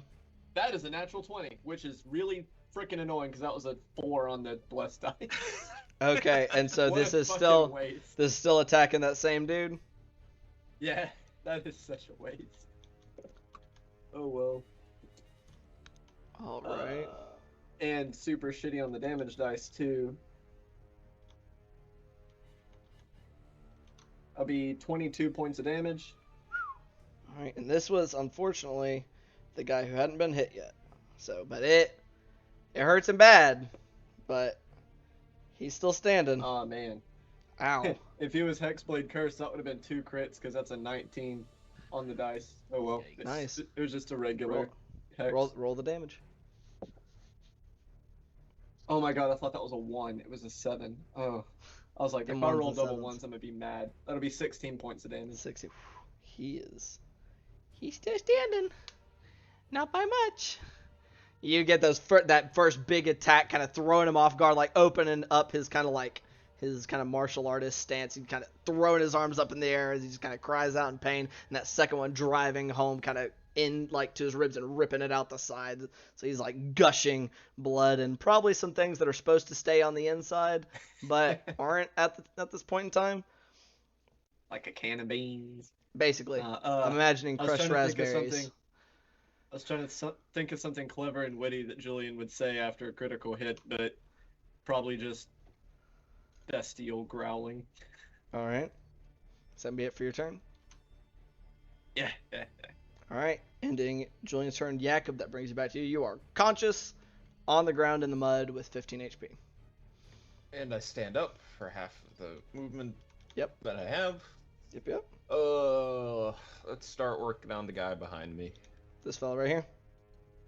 Yep, with Great Weapon Master. Okay. Roll the first attack. 18 total. 18 total. Definitely hits. Go ahead and roll damage.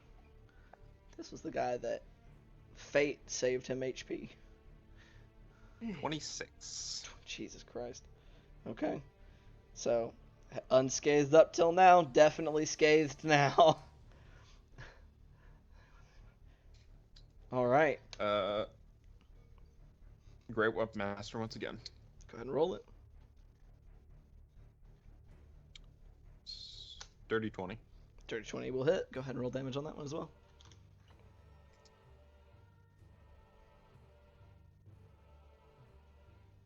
21. 21. Very nice. Woo, good gracious. All right.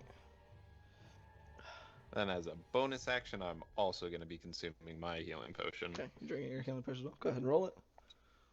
Ow. 7. If I remember that correctly. Yeah, 2d4 Yes. plus 2. Yep. All right. Solid roll. Yeah. All right. So that can be it for your turn. That will be it for my turn. All right, Jakob, ending your turn. That's going to bring us to Gloob. What you know, buddy? I will. I'm going to just take a couple of attacks to this guy. The guy behind you? Yeah. Okay. That's what I figured. Okay, and that was the dude who had taken some hits already. With the sword. 13.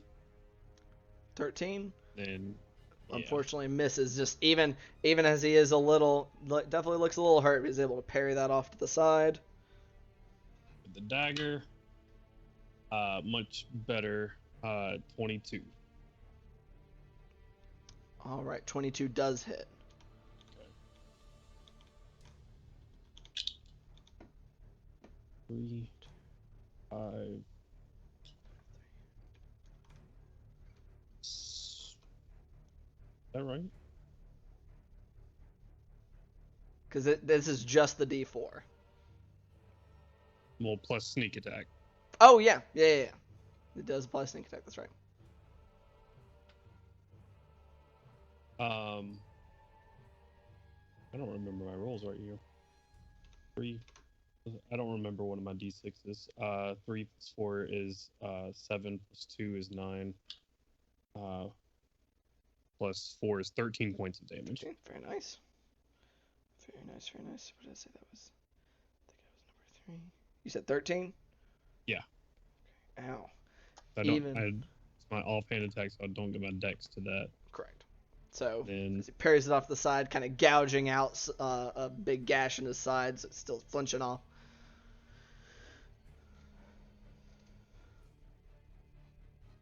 I think I'll stay where I am at currently. Okay. Here, I'll just move around here to the other side of Bart. Okay. You attacked him, so you do not provoke an AOP because swashbuckler things. Yep, and that's my turn. All right. That brings it back to our boys in blue. So, this dude is now surrounded by a wealth of options. Because you're in the square diagonal to him, yeah, but just because weird map is weird. So he's... I'm technically right here. Oh, you're all the way there? Yeah. Okay. Because I ended my turn adjacent to glue. Oh, gotcha. Okay, Said that so he has 2 options. So 1, 2, 3. Jakob 4, 5, 6. Gloob. That is gonna be his attacks are gonna be at Gloob.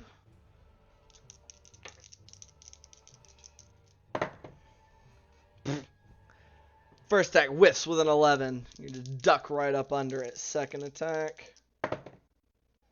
God damn it. These guys have 17. That's right. There's a little different from the Keelants or Covalents. So 17 to hit. 17 does hit. Okay. 12 points of slashing damage. It's kind of as you duck under that first one, but using the momentum to come around and catch you in the side still with that second attack. Maintain his position there. That brings us to this guy, who has been the recent target of Jakob's wrath, and is going to make his attacks at the one who smacked him. So that's going to be a 24 to hit on the first attack, and then a 23 to hit on the second.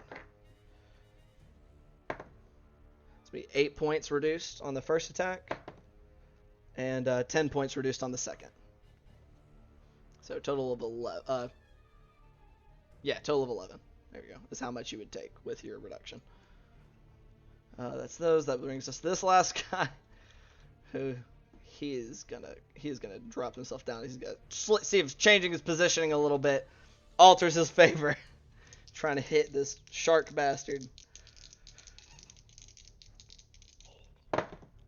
Don't shoot! Oh, that is a 25 to hit on the first attack. And then a dirty 20 to hit on the second. Nope. Shield. You're shielding again? Okay. So, first hit, dealing 8 points of slashing damage. Before that second one, like, you can see these guys definitely know what they're doing. And so it's kind of using these broad sweeping motions to keep their momentum going with these glaives, but that second one still just rebounding off that shield. That's going to be the Sahuagin's turn, bringing us back to the Coalents, who are getting harder and harder to keep track of which is which as they keep blinking around. But I figured it out, because you, sir, are number 1, even though you are not feeling very good.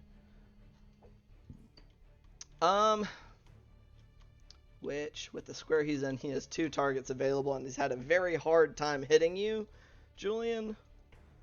So, 1, 2, 3, Julian, 4, 5, 6, Gloob. That's another 6 on that D6. So he's going to start making his attacks at you, Gloob. So, first 2 are a natural 1 and a 24. 24 hits. It's going to be 8 points of piercing. I'd like to use my reaction to become the target of The second 2, another miss and a 22 to hit. I will uncanny dodge the 22. It's another 5 down to 2 points of damage. So that's his 4 attacks, and he is also feeling a little under the weather. So he's going to use his thing to kind of get him back here, yeah. So he kind of blinks back to over there. So that's him. Then we get to number 2, who he blinked over here. You're right there. So he's actually going to throw 4 darts at Jakob. Which I'm so sorry, because he's not completely fucking dumb. He would have taken his 5-foot step to still be within 20 feet. So that is a 16 to hit on 1, which misses. Second one's a natural 20 though. So 1 dart, critical. Counterspell.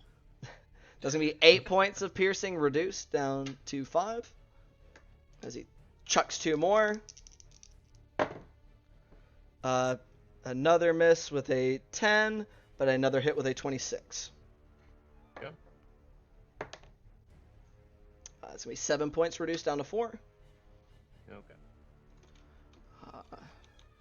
And he used those 5 to move up. He's going to 5, 10, 15, 20. Kind of keeping his distance and circling around that side. That's those 2. Bringing us to this guy who just kind of got smacked a little bit by a frogman.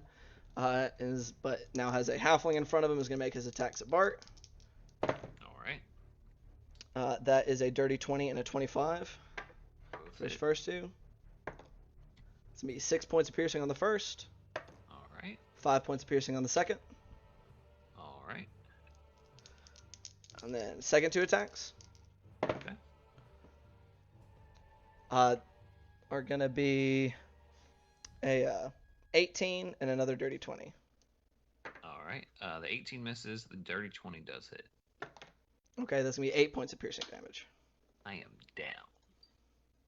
So I lose my next turn, which brings it to whoever else is next. Okay, so that 1, 2, 3. We still have one more guy Oh, whoops. who had been. So yeah, if you went ahead and rolled it, I would go ahead and keep it. That leaves this guy. He's seen how hard he has been hit by Gloob, and no, he hurts, and he has seen the results of Yakov's handiwork. So he's going to maintain his distance, and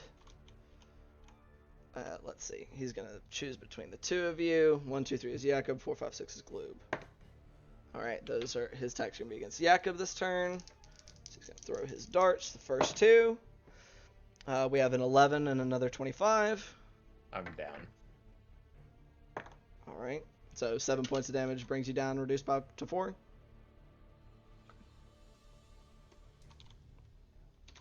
All right. Woo!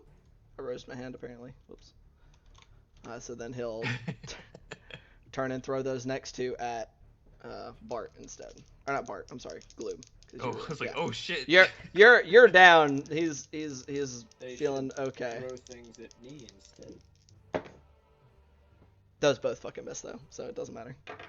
These 2 going sailing off. Probably one of them pinging off your shield, Julian, as it kind of goes over Gloob, missing with like your reactions just haven't quite been there tonight, and so this one just ping. It just kind of pings like off of the shoulder area of where your shield is up and just kind of spins off. All right, that ends their turn, bringing us to Bart. You already rolled your saving throw. Yep. Okay, ending Bart's turn. That brings us to Julian.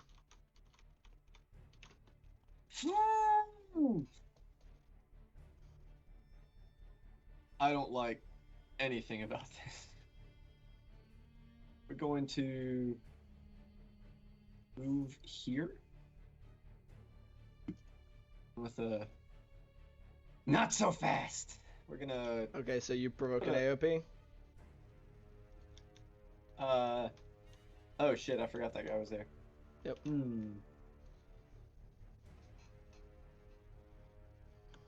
I move into the reeds or on him. Yeah. I'm just trying to get line of sight on the guy that teleported away. Yep. You have line of sight But on with that the guy. exact same dramatic declaration, we're Mhm. gonna put 2 Eldritch Blasts at the guy, Okay. You are within lifting 5 up and feet. causing. Huh? You are within 5 feet of an enemy, so those attacks are at disadvantage. Okay. So that was old number 1. 18 with the bless. And 18 just No, hits. you don't have bless anymore. Yeah, bless is What down. about the other thing? You do have the other thing. You only have 1 d4 currently. All right. Well, I'll use it for that one. Okay. So 18 just hits. Roll that d10. Oh, that would have been another nat 20. God damn it. Roll damage on the first one. Oh, okay. He blinked away because he was not looking well at all. That will be 11 points of damage. 11 points of damage is enough to finish him off as your that black inky tendril kind of comes erupting up out of the ground around him, in like kind of circling around him and just crushing and yanking him down to where his body is now partially embedded in the mud. Yeah. Okay. Get tentacled. Very nice. All right. How's everyone else around me looking? Okay. Just enemies is what you're surveying? Yeah. I mean, I don't plan on Eldritch blasting. Okay. That's fair. I One would of my hope not. friends. So, this guy, I didn't like Jacob. this guy, and this guy are both untouched. Uh-huh. These two are untouched. This one, he is looking worse for wear. And then, basically, all of the dudes that are fighting unarmed aren't looking super great. This guy's probably looking the best out of all of... Or no, this guy's looking the best out of all of them. This dude's looking really bad. Which one? This guy back here. The furthest one. This guy's looking really bad. This guy's also looking pretty rough. This guy's definitely looking the worst. Like, he's breathing heavy. Those darts he was throwing is definitely Who's the taking worst? it out of him. The Back, furthest. guy back here. God's flashlight. Oh, That is well within 120 feet if you're shooting an Okay, Eldritch yeah. Blast at him. We're gonna do that. Okay. So still at a Let's- disadvantage. That was a 17. 17 just barely hits. Okay. It was a 9 plus 8. And I didn't Alright, have hold my on. D4, so I was a little worried. Go ahead and roll damage. Yeah!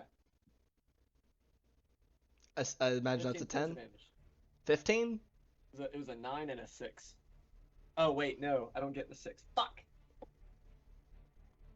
What were you rolling? Oh, were you... Oh. Bonus Hex action, damage? Hex. Will you let me? It kills him anyway. He only had 3 HP. Okay. Cool. Second verse, same as the first. Another dark inky tendril kind of rises up out of the ground and crushes him before pulling him partially into the mud. As that's Oh. 2 down, just boom, boom, back to back. If I would stop forgetting to use the shit that I have going, that'd be super cool. All right. Anything else you would like to do with your turn? You just cleared out the battlefield quite a bit. I don't think I can. You still have your bonus action. Do you want to move your hex? Yeah, we'll go ahead and. Right. Which of these two dudes that you said was the Which worst for wear? Of which ones? Actually- Of the Koalinth or of the Sahuagin? Actually, we're gonna do it on this Sahuagin right here. Which one? Okay, so the Sahuagin who's taken damage. Okay. He Okay. is now lit up. And if I shield on my turn, it lasts until the It end lasts- of my next turn, right? It lasts until your turn. I believe it's to the top of your turn. We're gonna go ahead and move towards Because it's when you regain your reaction. So you're going to Yeah. provoke the AOP? and get over here by Jakob. That is going to be a 23 to hit. Shield it Yours, okay. with a third Another- level spell slot. Another shield. You are able to. You're able to keep it from hitting. All right. Okay. Does that be it for your turn? Yeah. Jakob, that brings us to your turn. I'd like you to make a death saving throw for me. Okay. All right. And then Jakob's turn. Gloob, that brings us to your turn. What would you like to do? Oh Lord. I'm going to. I'm diagonal of both of these guys right here, right? Yeah, between this guy and this guy. Yeah, where you, yeah. Because Oh, that's shit. yeah. Wait a 'Cause he's minute. kind of No. in this little square right here. This dude is where. Let me find the split. This guy is in this square back here. So, and I think you're. Where are you at? You're in a. Yeah, you're in a different square. So you're 2 squares away from him. Okay.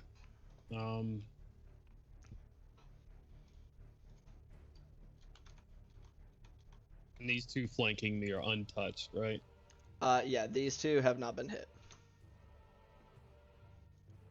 This one has been hit a decent amount. He's definitely looking roughed up. This guy is looking not great. This is the guy that you stabbed for 16 earlier. So he's not looking great, but he's not about to be down for the count like with a breath of wind. This guy is looking pretty darn hurt.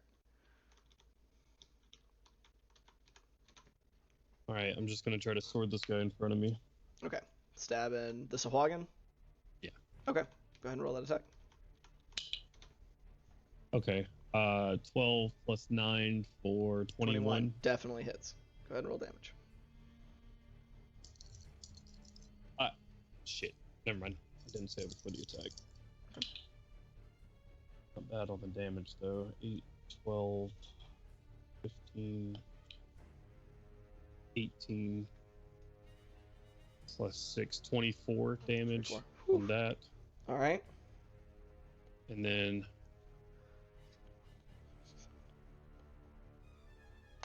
doing that, I will 5, 10, 15. Okay, you're getting behind this 5, guy. 10, 15. Okay. 25. And then I'm going to poison my dagger and stab him. All right, go ahead and roll that attack. Come on. Fuck. It's a miss. It's 12. Unfortunately, even as he's kind of going away, he's kind of looking at where Bart was, lying on the ground, but you kind of come around, he smacks it down out of the way as he kind of turns to face you. That's it for me. Okay. It's going to bring us to their turn. So that brings us first to this dude, who he sees you've placed yourself over there, so he is going to turn and start attacking Julian.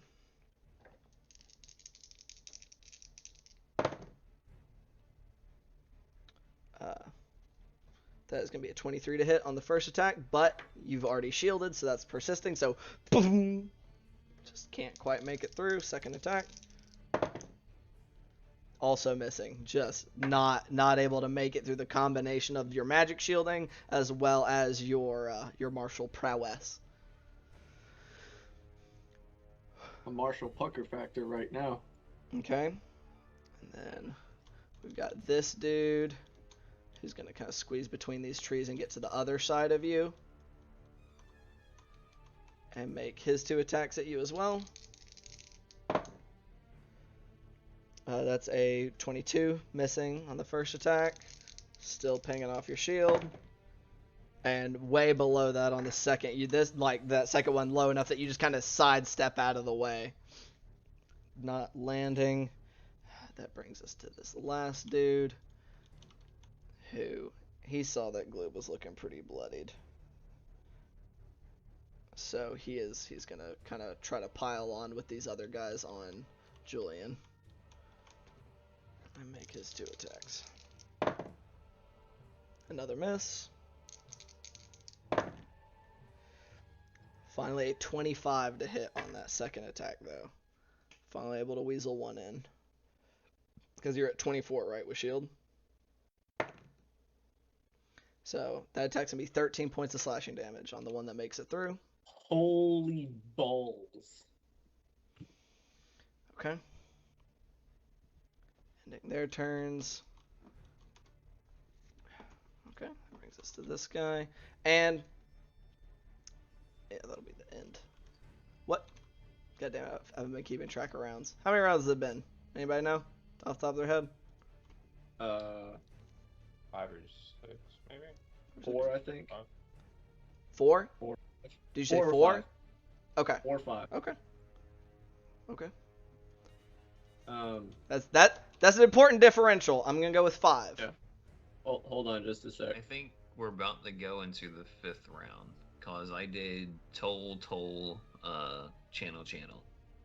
And then Toll, death saving channel. throw. So that Yeah. was 5. So we're going into So 6. this is going into 6. Okay. 4 to 5 is an important differential right now. Okay.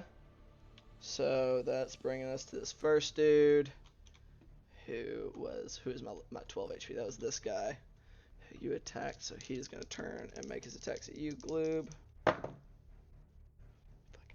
Managing to get 2 misses in his first 2 attacks, because a 16 does not hit you. I've rolled so many 16s, and the other one was like a 10.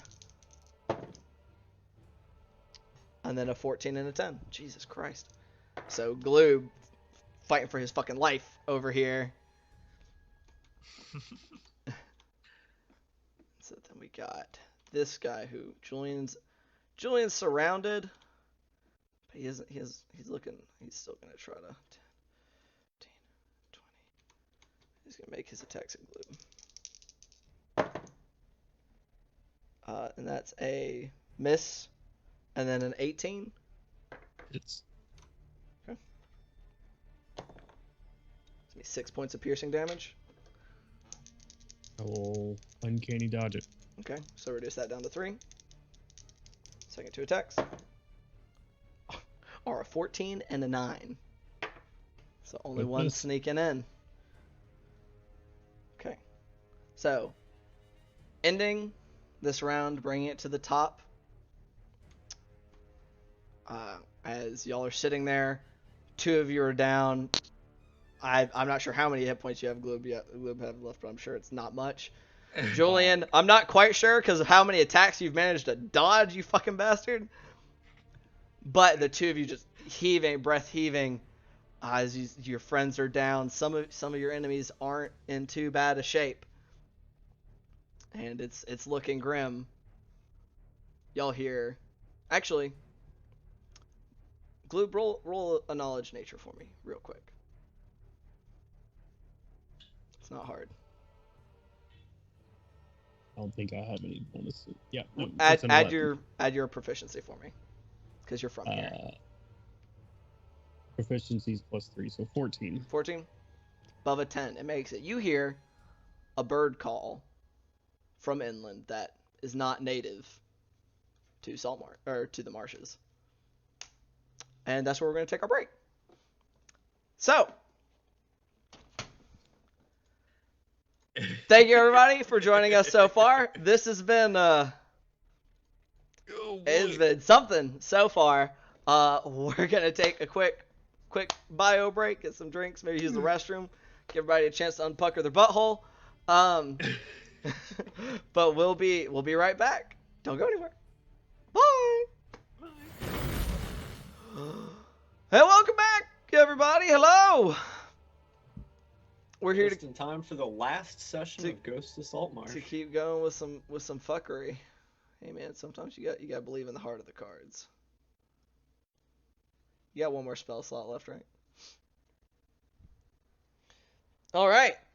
So, for those that were not aware, our heroes picked up this session as they were being ambushed / attempting to ambush. Like both parties involved were attempting to ambush the other, in immediately leading into a brutal and very close fight as of yet, where Jakob's gone down a couple times, down as we speak. Bart has now gone back down after dumping both his channel divinities into his allies to help keep him going. Gloob is looking rough, and Julian, I think, is looking rough as well, despite how much enemy fire he has been able to both attract and repel through the use of the shield spell, because holy Jesus Christ, AC tanking is real if you can use that spell. So many spell slots. So, as we come back in at the top of our 6th round, Gloob, you heard a whistle or a bird call that was not native to the marshes, coming from the inland. And as kind of glance over that way, 4 arrows come whistling out of the marsh, where you'd previously seen not a soul, all slamming into this fellow right here, staggering him down to one knee, but not quite ending him. And I should have put their models on the board while I was rolling those attacks, but I'm kind of a dummy. Oh, I can't use that model because that's fucking Julian. Damn it, Julian. They're going to have crossbows even though they don't have crossbows. Because that just makes them All easy. 4 of Julian's long lost brother come out of the woods. And you see, and that was because so they used their 30, use their action. So these guys got. Let me just place these guys real quick. I'm gonna.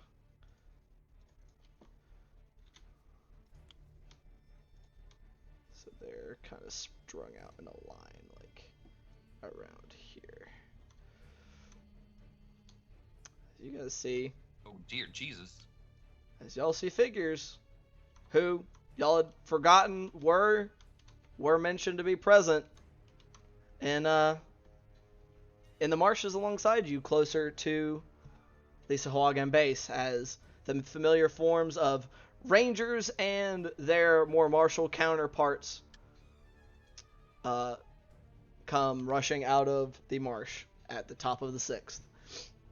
Bringing us to Bart's turn. Roll me a death saving throw if you already haven't. Okay, perfect. Julian, that brings us to your turn, buddy. I have elected to leave it to a dice roll. Okay, you do see reinforcements actively running to engage. Right. There's still 2 options, and it's Julian being already in the moment, as it were. We'll Absolutely. see what kind of action he takes. Okay.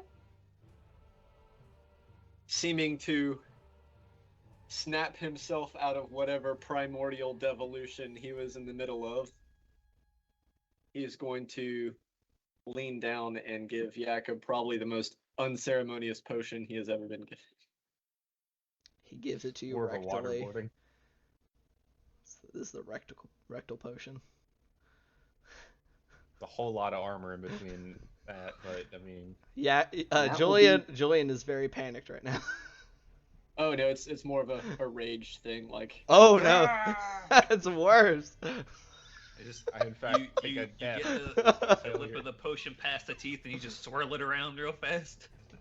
Like, you might want to check your teeth afterward, kind of thing. Ow. In fact, I take a failure to my death saving throws. So how much Oh, no. does I Jakob heal did for, roll Julian? 1 point away from max, so you Nice. have 9 Nice. new hit points.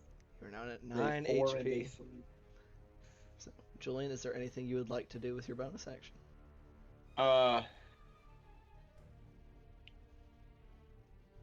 Which one of these guys looks the most fucked up? Now, this fucking guy. All right. Well, You just saw him get a hail of arrows came launching from the from over yonder inland, burying themselves in him and putting him to one knee almost instantaneously. And swirling back around to face them, with an unnecessarily aggressive gesture, we're gonna put a Hexblade's Curse on that injured one. Okay.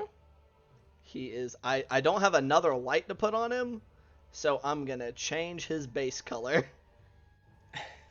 He is Hexblade's Cursed. That's how I'm gonna start. I guess that's the best I can do, right? For status effects is do base colors. We'll have to like make a standardized list of what means what. I think it's not a bad idea now that I think about it. All right. Unless they have more than one condition on them. That's true. Yeah. That's why you have the light for one and then the base color for the other. Come on, man. Get with the program. We can only do so much. At that point, just doing his best to kind of interpose himself between the Sahuagin and Jakob on the ground. All right. Ending Julian's turn. Jakob, that brings us to your turn, buddy. For the what is the second or third time stand up? This is number 3. Okay. You've had worse. You've had worse. Okay, so guy to Julian's north is looking real rough. Yep, dude who has a purple base and is lit up like a Christmas tree is looking very unwell. Okay, how about the guy to the south? This guy? Mm-hmm. He is he has been hurt. He's not looking nearly as rough. He looks like you can definitely see where he's leaking from Gloob stabbing him. But he doesn't look like he's on death's door by any chance or by any stretch. Okay, we're gonna start with the guy to the north then. Okay. Great weapon master. All right, make that first attack for me. 18. 18 hits. Your minimum damage kills him because he has 10 health. Okay. That's one Jacob down. says, "You gave me a potion, I give you a potion." So, Julian, you take that healing. I absolutely will take that healing. And now I'm going to swing for a guy to the south of Julian. Okay, go ahead and roll that attack. 18. 18 also hits. Uh, You're still bonded, by the way. Yeah, Don't you forget. still Yes, still I have your used that on the first 1d4. one. You just don't have your bless. I am going to menacing attack him Okay. with my final D8, which That's- rolled a 6, I believe. Let me see. Yes, that's a 6, so that's 13, 28 points of damage. Wow. Ow. And that's a wisdom save, correct? Yep. DC 16. They roll better on it than they did on the first one. That's a dirty 20, so he does not get feared, but he does take the 28 damage. Alright. And how is he looking? He looks less well, but I mean he's still not on death's door. And he definitely got shook by that attack, but he looks like he could probably take a couple more. Well, he's getting a bonus action Great Whip Master attack. Okay, go ahead and roll it. That is another 18. Another 18. Go ahead and roll that damage again for me. 21 points of damage. Nice. He is now looking significantly wounded. Alright. Definitely now heavy breathing, gasping, his blood's kind of leaking from multiple wounds. Several of them heavy, heavy wounds when you're hitting well into the 20s. I am going to right. Yeah. Okay, so you step. Where were you located? You were here, right? Because you Yep. hit him, stepped over here, him, and so you're still in his range. All right. Mm-hmm. Is that gonna be it for your turn? That will be it for my turn. Gloob, that brings us to your turn, my friend. What would you like to do? All right. He said this one right here, the one right beside Bar, is looking very rough. I can't Yeah, remember. this is the one that out of the two looks the most worse for wear. He's definitely murderable.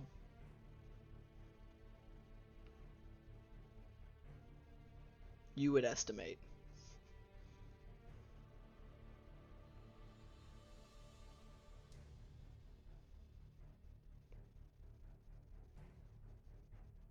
Shit, I have to go for him, unfortunately.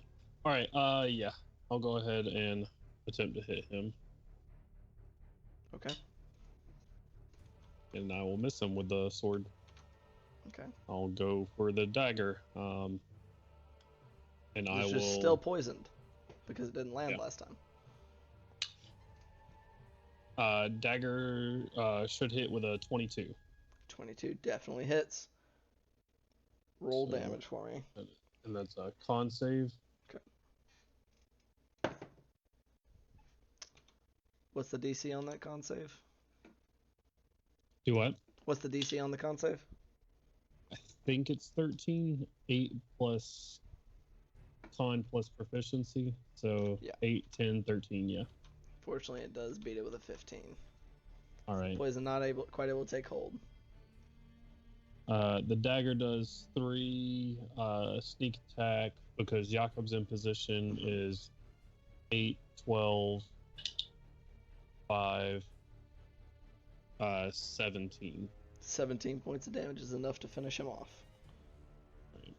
As he like kind of skitters off off of his arm plate right there, but then you take that opportunity to get up there and stab him in the armpit and just drag it down in that more tender area as blood comes gushing out of there and sending him kind of slowly crumpling to the marsh ground.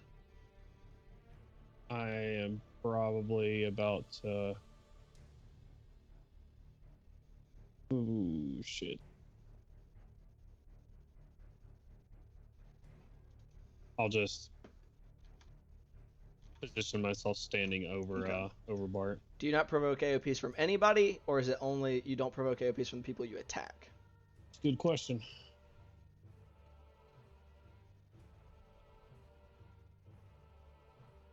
It's that creature. That would Okay, provoke an AOP. would you still move, knowing that?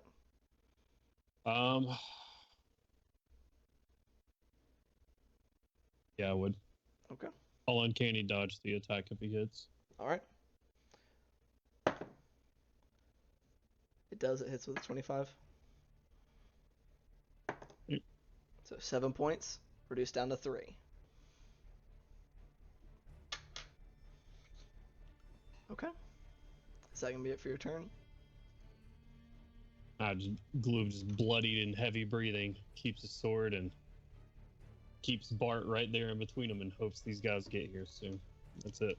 Okay. That brings us to the enemy's turn. One group of enemies, at least. So, I believe we have our numero dos is this guy who's looking less than grand. He's gonna roll to hit. 1, 2, 3 for Julian, 4, 5, 6 for Jakob. That's 6. So he is gonna turn around and focus his ire on Jakob.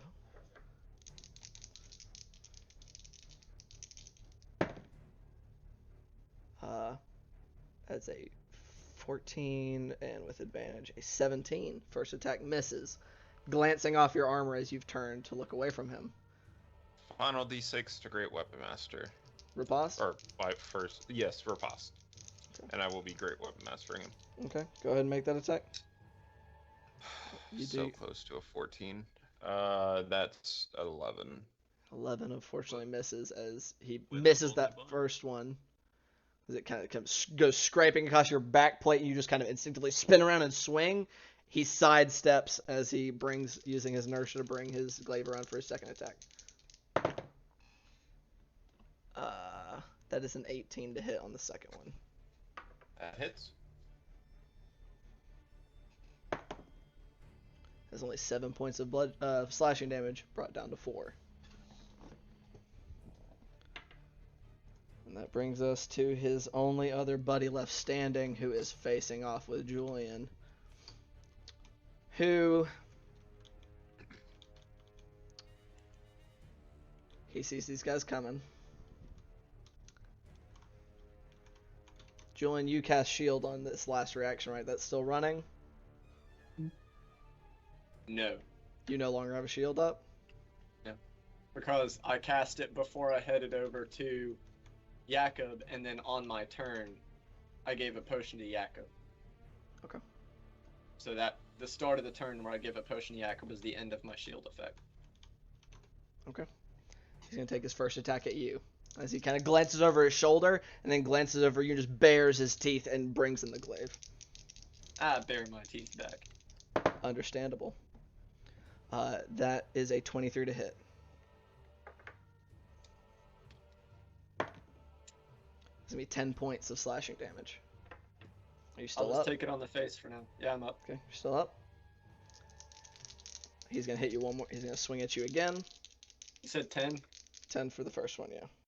Okay. Swing again. For a 16 on the second with double tens. Does not hit. The second one, getting your shield up in time and kind of slapping it away, kind of gives a final hiss to you before stepping 5.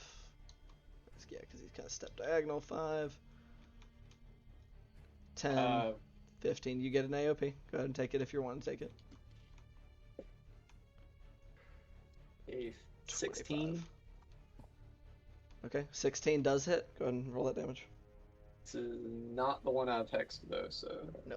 That one's dead, right? Yeah, the one you hex is dead. So when it gets back to your turn, you could shift it. All right, that'll be a 14. 14 damage? Yep. Okay. kind of slicing him along the back as he goes away. And he's or kind of like less of a cat hiss and more of a large fish monster hiss. I don't know why that difference is so hard for me. As it just kind of growls out something in a language that none of you understand. Ending their turn, that brings us to our knight-looking dudes. 5, 10, 20, 25, 30. And he is just going to use his action to kind of get up here on this corner right here. This one, 5, 10, 15, 20, 25, 30. And then 5, 10, 15, 20, 25, 30. Kind of getting into this corner over here. Trying to catch up to that guy. And then this guy, go for the 5, 10, 15, 20, 25, 30. 5, 10, 15, 20, 25, 30. Kind of trying to cut them off. So none of them are able to get in here. But this, like I said, familiar looking individuals, a half orc, a half elf, and a human are in this bunch. They all come running up in, and you see kind of dressed relatively similarly to Julian, melee weapons of various preferences in one hand, shields in the other, and a breastplate. So not as heavily armored as they could be, but leaning more towards their intended use of as a more stealthy unit within their military. All coming, just dashing up, almost completely silent. These bird call whistles kind of popping out in between them in short bursts. Seem to be their only form of communication at this time. Ending their turn, that brings us to the Coalinth, of which there is one.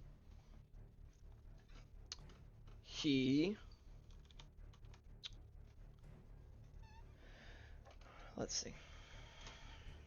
1, 2, 3 Gloob, 4, 5, 6 Jakob. He's going to start off making his attacks at Gloob. Starting to throw some spikes. So, attack number 1. It's mean 18 to hit. Hit. Uncanny dodge. Oh, I can't. I've already used my reaction. Never mind. 8 points of piercing damage as that first one comes flinging out at you. Gloob is down. Turns, starts to continue throwing at Jakob. Second dart. It's going to be a 24 to hit.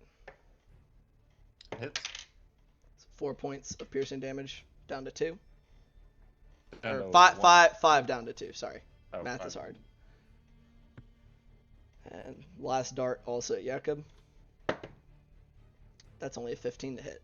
Second one, skittering off, that last one, skittering off your armor. And as he does so, glancing around at you guys,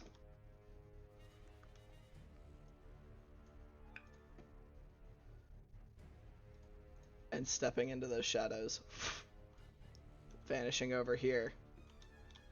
And apparently I didn't think about how far these guys could move, so I didn't make the map big enough. But he then moves 5, 10, 15, 20, 25, 30, 35, 40.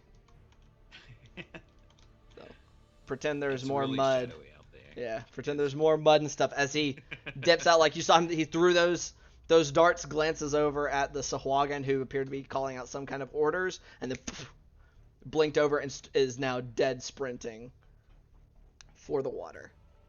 Which, as you guys are aware, he is still at least a handful of rounds away from making it to the water. But even as he runs, you hear him start to verbally raise an alarm in, let me double check what languages they speak actually.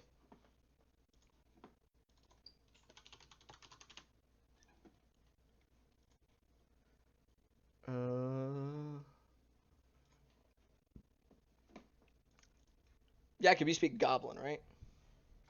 Because apparently Coalinth language is Goblin. Yep. So you do hear him yelling out just that. Intruders on the beach! Just yelling in the direction that he is running. Okay. Ending his turn, that brings us at the top, meaning it brings us to the ranger's turn. They move 5, 10, 15, 20, 25, 30.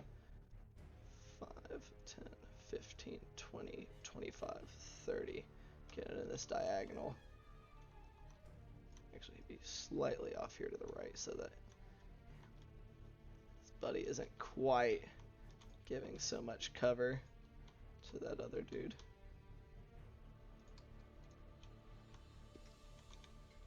So that guy's going to take his 2 shots at that guy. Missing both, unfortunately. This guy's going to prioritize the same target. This time hitting with both of his arrows.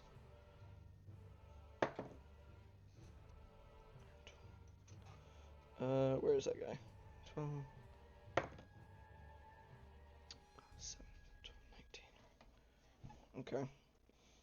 So you see those two, y'all see those first 2 arrows go wide. The second 2 from the second archer, though, landing, but not quite seeming to bring him down. Bring us to Bart. All right. Okay. Julian, it's now your turn. All right.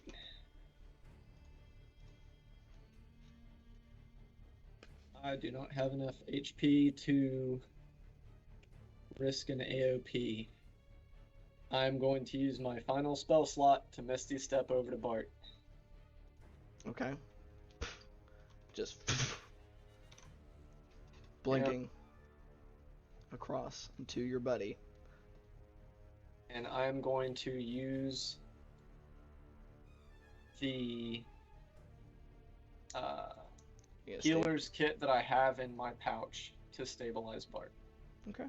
Bart, you are stabilized if you are not dead. Okay. Oh, do you not need to make a roll for that? Healer's kit healer's allows kit me to is not make a roll. yeah.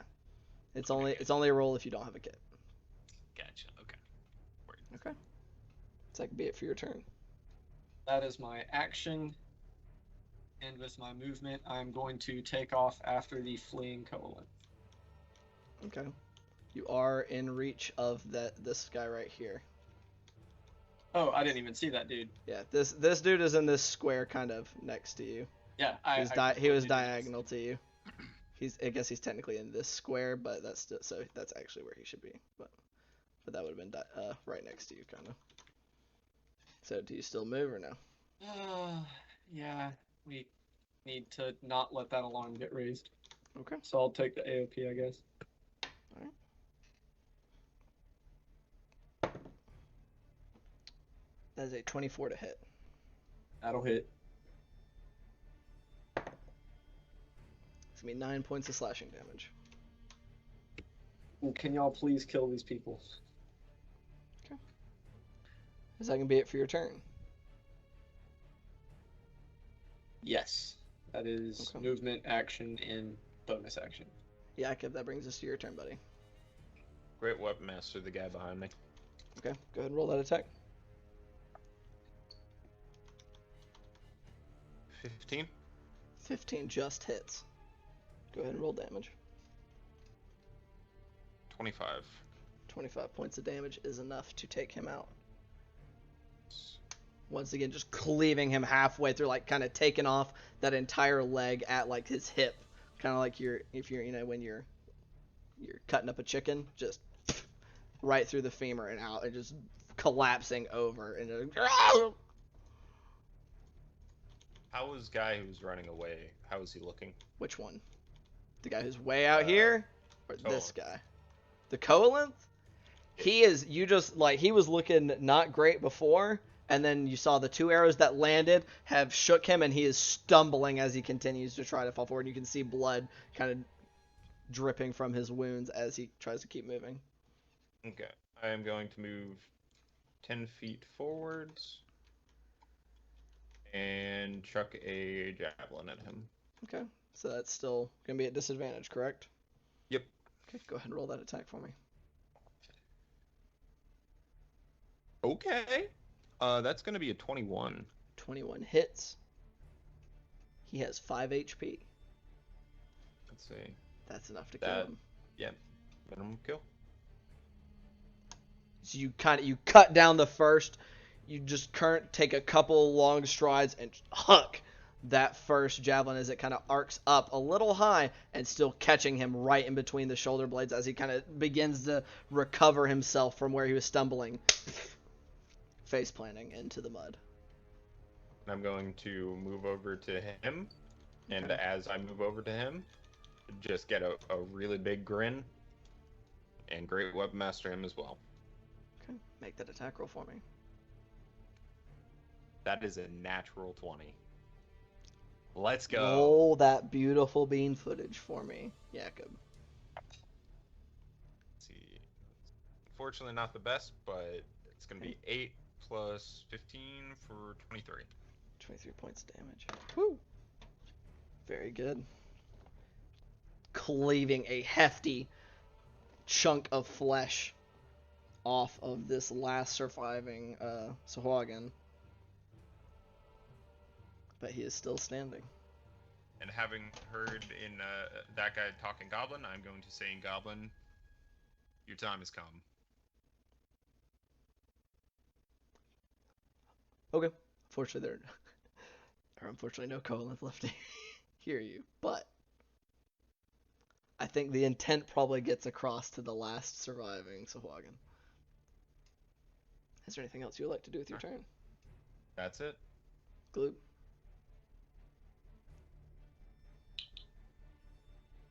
Okay. And in Gloob's turn, that does bring us to this last Sahuagin,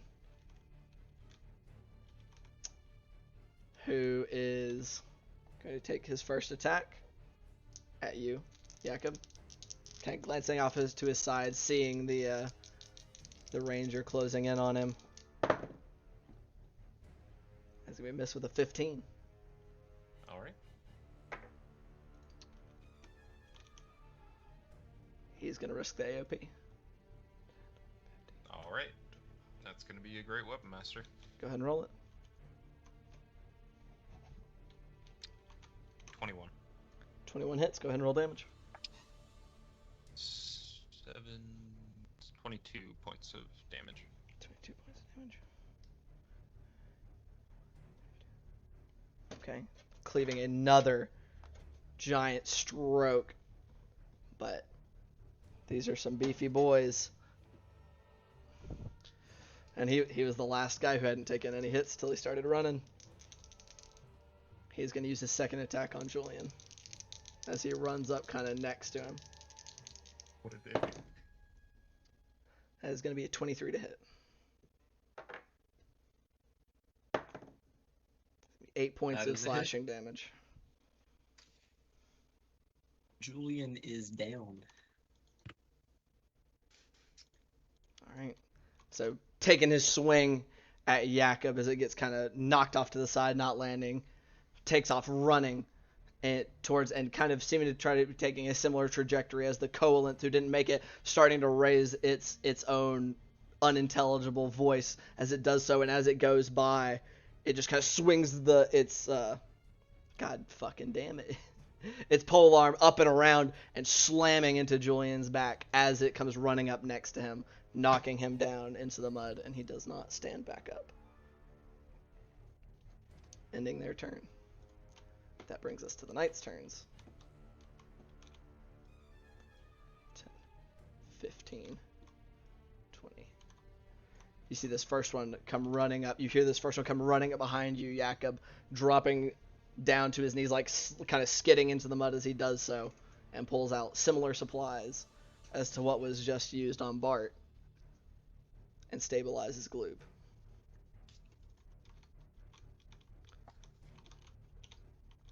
The second one, kind of going in his 10, 15, 20, 25, 30, and then using his movement 5, 10, 20, getting in front of with his action 5, 10, 15, 20. This one gets behind him.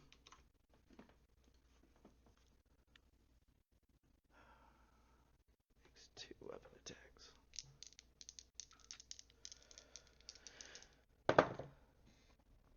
These are both hits.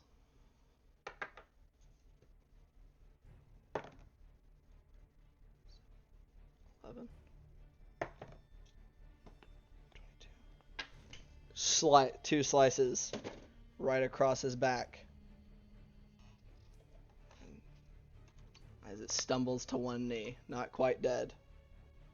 Bringing us to the top of the initiative, to the Rangers, or the ranged Rangers, because I keep calling them all Rangers.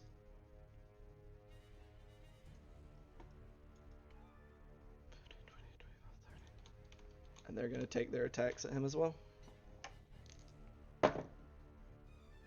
And kill the shit out of him with a natural 20 on that first attack. Because I don't think it's possible for them to not kill him. Yeah. As that last one kind of comes sprinting up, hauling an arrow out, releasing that last shot.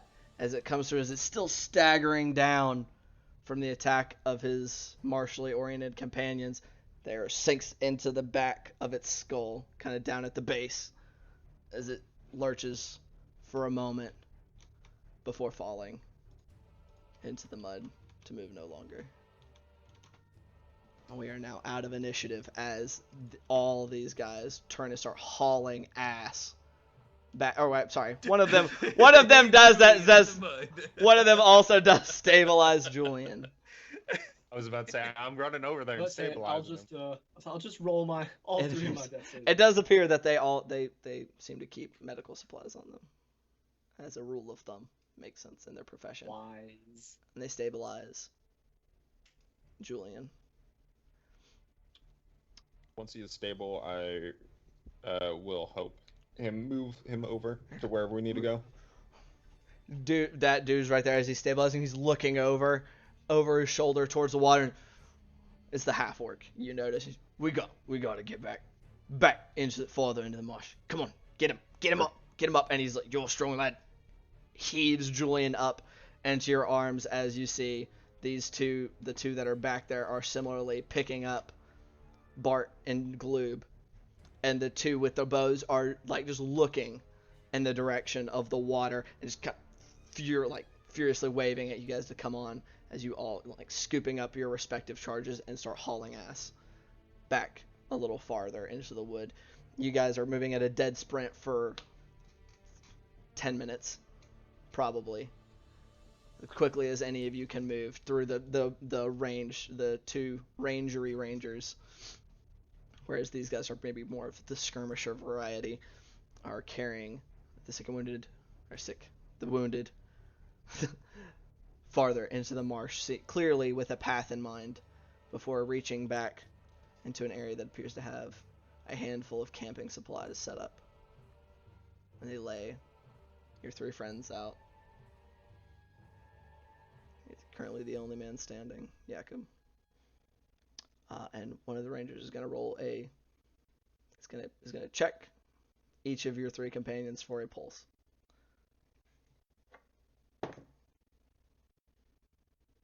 Are you alive, Julian? Yes, I was stabilized before I rolled even one check. Okay. Are you alive, Gloob? Yep. Are you alive, Bart? Yep. Okay.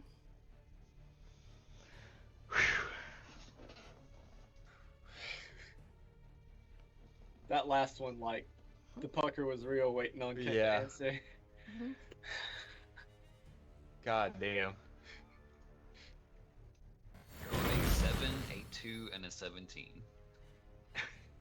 One away. So, they unfortunately don't appear to have any healing potions on their persons. But if everybody would like to roll a d4 to see how many hours it takes you to wake up. Did Gloop already use his healing potion? No, I didn't. Then that's up to Jakob as the conscious party member as to whether he would use that to bring one of you up rather than wait.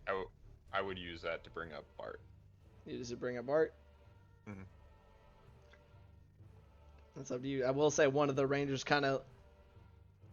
I don't know how many of those you got, lad, but I would think hard about using it or not. We should be relatively safe here. If you're safe here, then We're, I guess you can wait. we're back past our skirmish line. Well, the rangers' skirmish line, anyway. If you're sure they'll be safe, then I assure you, a couple of us are gonna hang around. We already sent off one of our boys to get some reinforcements to create a screen a little closer to the ocean. Just keep watching. all right. And Alright. I will, besides keeping watch, I will be holding both the amulet of Sorole, specifically for Bart, in name. Alright. What did everybody roll on And their Huron, d4s? yes. 3. 3. Gloob. 4. 4. Julian. 4 as well. Okay. Jakob, roll a perception check for me as you watch over your friends and pray. That's a 23. Your heightened sense of responsibility and probably a little bit of panic. You keep a vigilant watch for the next several hours, as you see you do notice some more rangers coming and talking with some of the guys that came in to help you all, and before they step back out, some of them kind of losing sight of them relatively quickly. Others seeming to post up relatively close by, merely as just an early warning system if they start getting close. But Bart, you are the first awake. Sitting in a very minimalistic camp, literally just a couple of packs with bedrolls strapped to them, even them kind of like almost ground down into the mud, hiding them as much as possible. And 2 of your fallen comrades in Jakob. I see that he wakes up and say, "Oh, easy now, Bart. Took a hell of a beating there." Where Julian, Gloob? They're here. They're safe. Both fine. Well, All right. unconscious, but fine. Not dead. Thankfully, some rangers were able to come and, well, save our lives. I got some of them berries in my backpack. You can get them up. All right. I did cast good berry as custom before going Yeah, to sleep. you have it. You do have some of those good berries. So you guys I will feed them.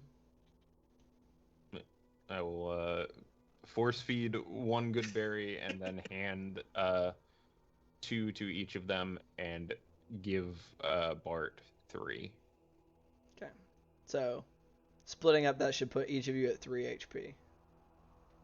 Or you at 4 HP, Bart, if you got 3 good berries, because you woke up with 1 health. Right. Okay. So both of you have 3 hit points. Bart, you have 4.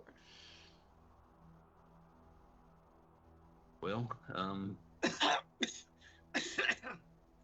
Yeah. do we know anything about what's going? I mean, where the hell are we? Well, right now, behind the the Rangers' skirmish line. Still pretty close, about a 10-minute run, the sprint. Skirmishers Ranger line. I don't know what the hell away. a skirmisher's line is. What's that? So okay, so we're still pretty close. 10-minute run. All right. Like Okay. dead sprint, just about, yeah. Well, I mean, I'm pretty tapped for juice. I don't think we're going to be camping out there. Is it safe here? From what I've been told, I'll look at one of the Rangers that if they're close by. Yeah, you got one of About the how guys long? who's sitting there with his bow kind of leaned up against a tree looking out. It's the same guy, Spectre. About as safe as you're going to get. About how For now. long do you think we can stay here? You should be good for now. Get as much sleep as you can. You're going to need it, I imagine. All right. Julian's peering around, kind of drunkenly almost, like, I've got nothing left. And neither do I. But I'm gonna put my hand on each of your shoulders. I'm glad all of you are alive. I wasn't sure about you for a minute. Looks over at Bart. No, you don't gotta worry Are about you? me. Earl's got my bag. She got all of our bags. We'll be fine. No, the Sahuagin got me in the back. Would have been better if it was Sir Ali. Gloob, you okay? Yeah. It's too close. I agree.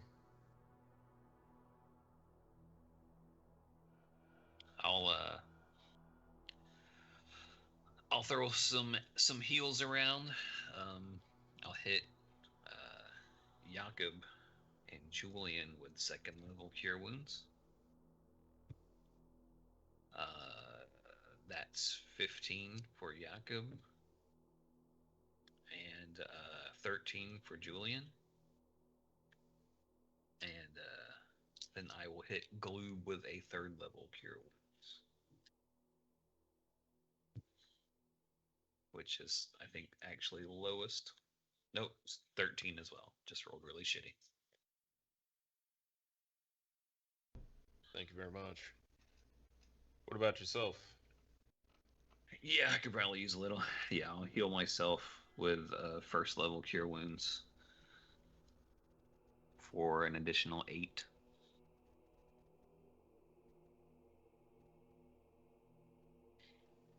And I'll use my last third level spell to send a message to Firebrand.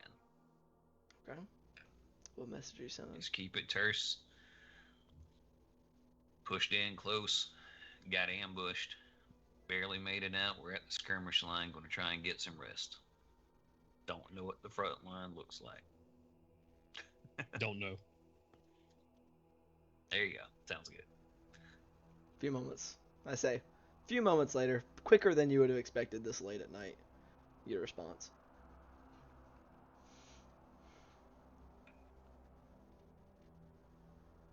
By the fact you are alive, I assume you killed them all. So we will proceed as planned. Unless you say otherwise. Let us know once you are ready.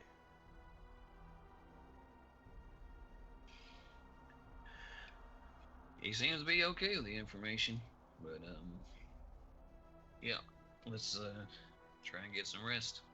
Getting your ass kicked kind of makes me tired anyway. Julian looks over at the ranger leaning against the tree, droopy-eyed, still seeming kind of out of it. You got this? Kind of nods at you.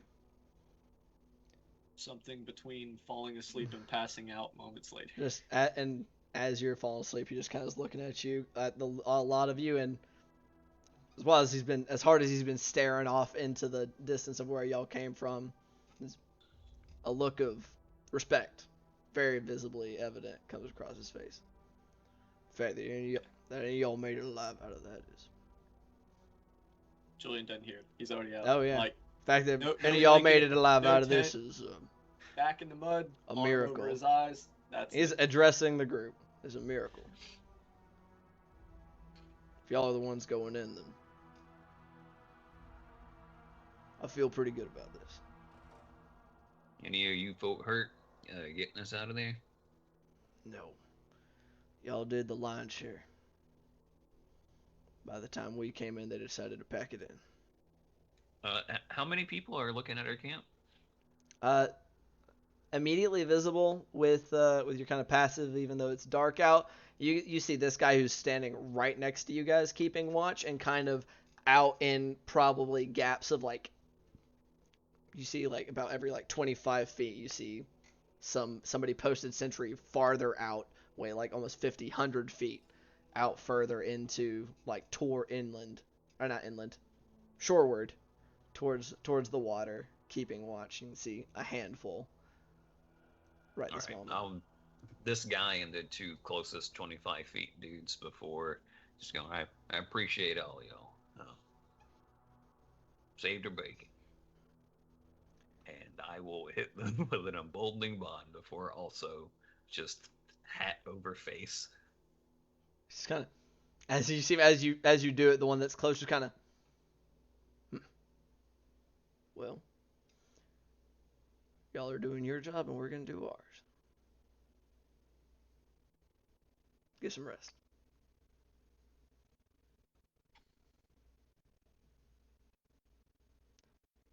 Do all of you pack it in for a long rest? Yeah. I hope we fucking get it, because I don't have much left. Glue will probably push his limits and staying up just out of pure nerves, his hands shaking and whatnot. Just eventually he'll stay up as long as he can, but it won't be long. It'll probably be max an hour, and just eventually exhaustion will get him, and he'll go to sleep. Yeah, As go. I'm going to sleep, I will, if I see that Gloob is awake or anybody else is awake, I'll say, you need to get some rest, Gloob, and knock out. He just punches Gloom in the face. Go to sleep. Non-lethal damage. Go back to bed. Great weapon master, it might work. Are my fists great weapons? Negatory Great Ghost nap time Rider. master. Your fists do 6 damage a swing though, so imagine it wouldn't take too much. If you hit him on one of these things, you can great weapon master. That's Hey. 2 Oh, Hitting- oh. Hitting with a Big brain. Shatner. You say, great nap time master, let's go. So all of you go to sleep. Some of you taking a little longer than others. You don't find what is probably almost like completely lacking in dreams for most of you. That just like complete like nothing of absolute exhaustion except for Julian. Julian, as you pass out, it may have been right after you fell asleep, or maybe you've been asleep for hours, you don't know, but you find yourself floating once again. The dark, cold depths of the ocean. You can feel the familiar brush of somethings against your fingertips, the back of your legs, tip of your nose. You just hear resonating in your head. Too close. Failure.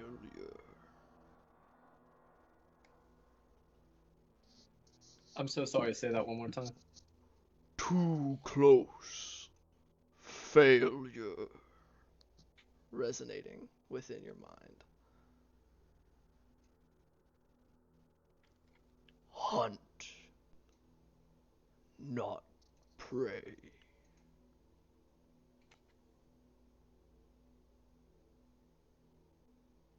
Before you fade back into unconsciousness.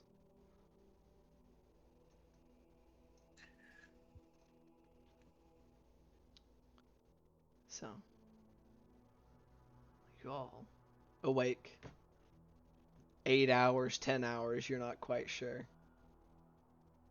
With the benefits of a long rest. Meaning you're all full HP after getting the absolute shit kicked out of you. And go back through and add all these spell slots back.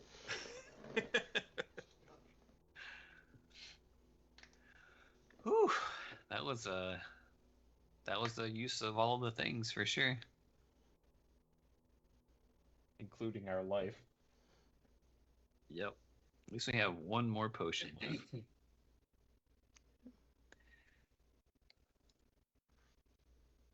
Praise be to shield.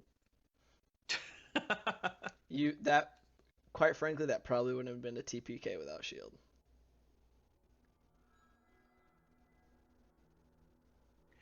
Yeah. So, you all awaken. Full health, but feeling very shitty. Sore. All over. This is probably the worst most of you have, like, ever felt.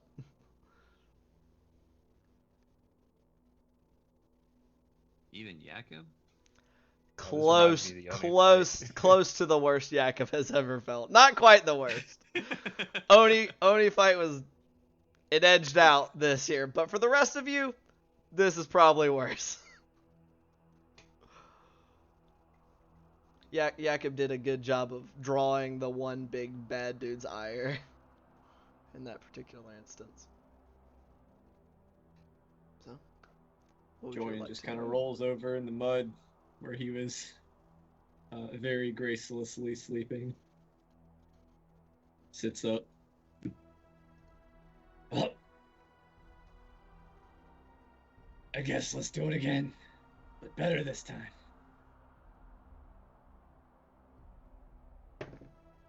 Right. Yeah, we're gonna have to take a different approach this time. But hey, we don't got a camp, so we can just go right on in there this time. So maybe that'll make things a little bit easier. I really hope that Firebrand's able to distract a lot more guys.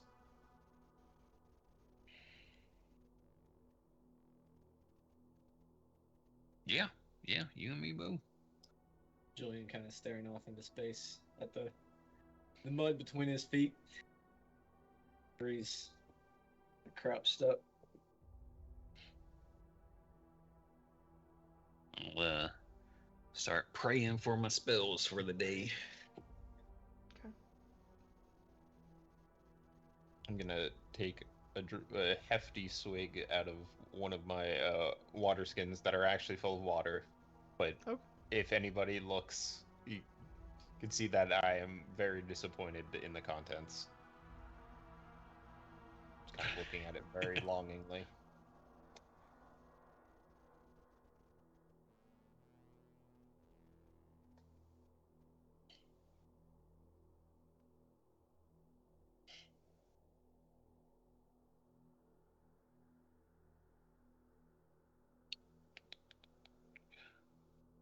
Well, so do we?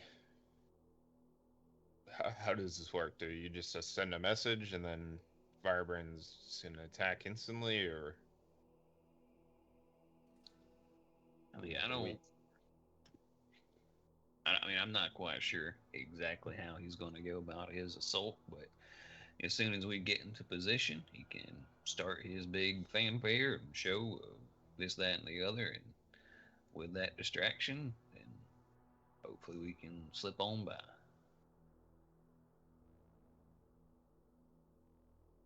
All right.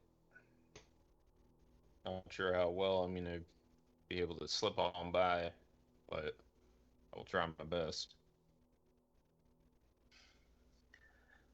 Yeah, I'm going to try to help out with that.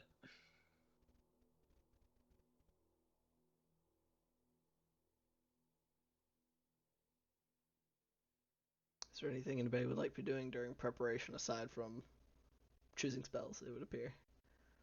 Yeah, that's what I'm doing right That's anybody else, I assume, besides Bart. Is there any kind of preparation you guys would like to be doing?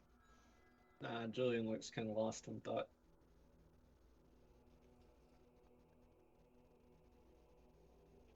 Nothing on Glue's part. Okay.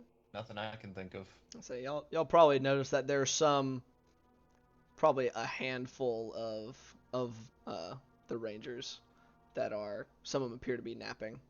There's maybe some kind of curled up, like up in tight balls, like in the lee of a tree, as small as that is. Just kind of peppered out a little bit in places that are kind of behind, facing the like they're behind cover that's facing the ocean, all of them. But there's also still Rangers standing watch. Still bits of movement here and there as you see them moving about through the woods.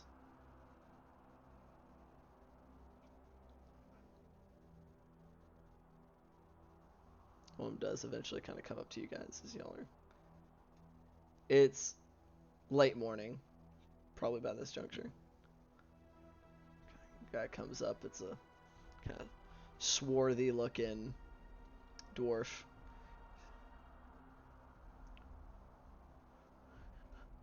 Heard that all of you had a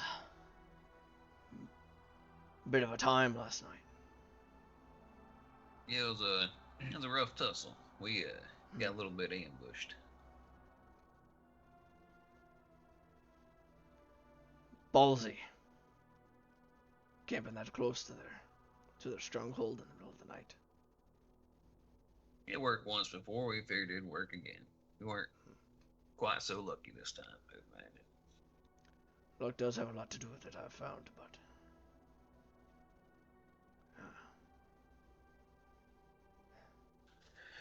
he's well, looking around at the group of you. Yes, Bart? We'll try to relieve you from babysitting here in just a second. We'll be on our way. Get things put in motion. That's good. Depending on how things go, there may be some of our folk coming in behind you. So, keep that in mind, I guess. The timing on it, couldn't be sure. Who knows, maybe it'll be the cavalry instead of us. But if you take too long, somebody's got to make sure things keep getting roughed up. Right. Well, we won't leave any booby traps behind us. That would be appreciated. Anywho.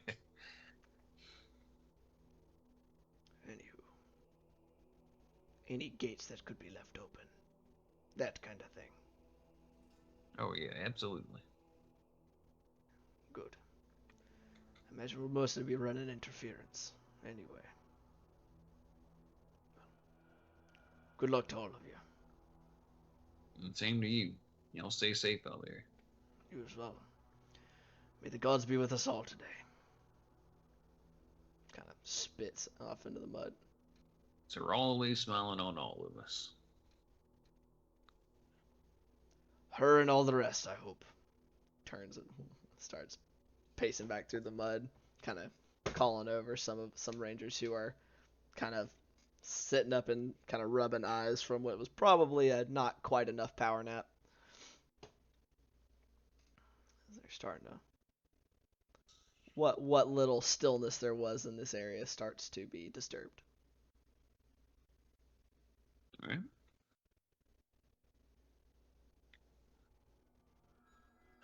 Well, it's just a regular breakfast today, boys. Just morning cold sandwiches. Not even cold, probably slightly swamp warm sandwiches. They'll have a bag of holding. Your produce, your food and stuff could be perfectly cool. I don't know how cold astral space is. I don't either, but I know it's at least not hot.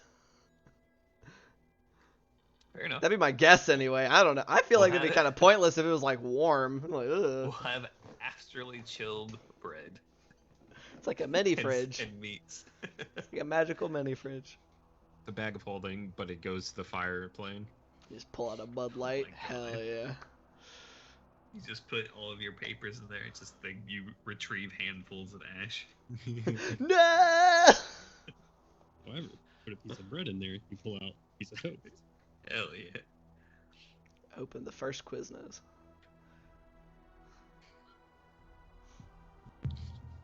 Alright. Your morning is yours as you see. To do with as you see fit. Well, can't imagine this is going to make things any easier. We killed a shit ton of people right on the perimeter last night, so I imagine their guards are going to be raised pretty damn high. Here's to hoping that was a significant investment of their resources. Yeah, there's quite a lot of coalescence in that force, so hopefully, that was a lot of them, Anyway. How do you want to go about this when we get close? Well, we got some options. I got some spells that can keep us real quiet as we get up there. That might be able to lessen the detriment that me and Jakob got for having clanky loud armor. But it's going to mean that we can't talk to each other.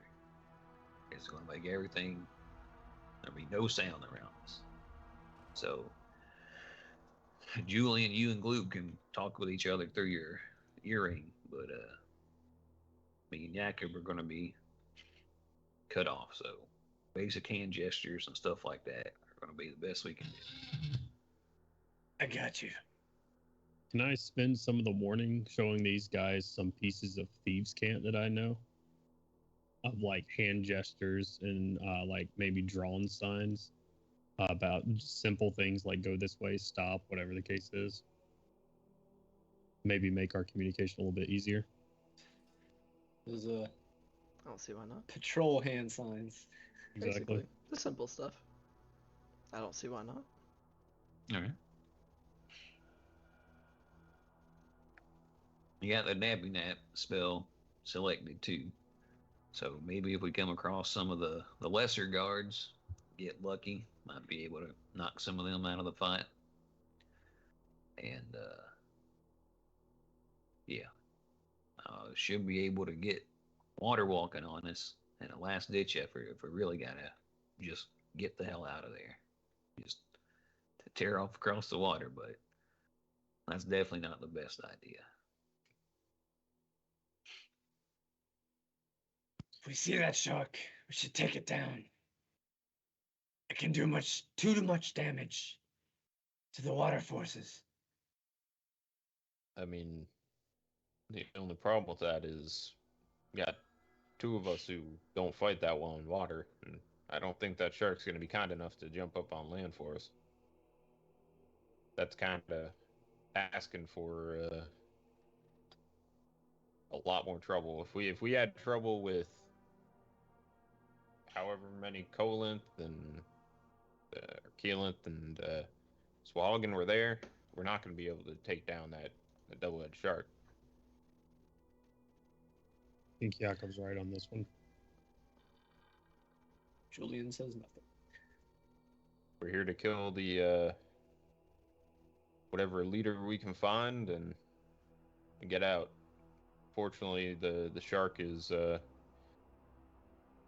target that the forces are going to have to focus on. Or avoid. Avoid. Hopefully.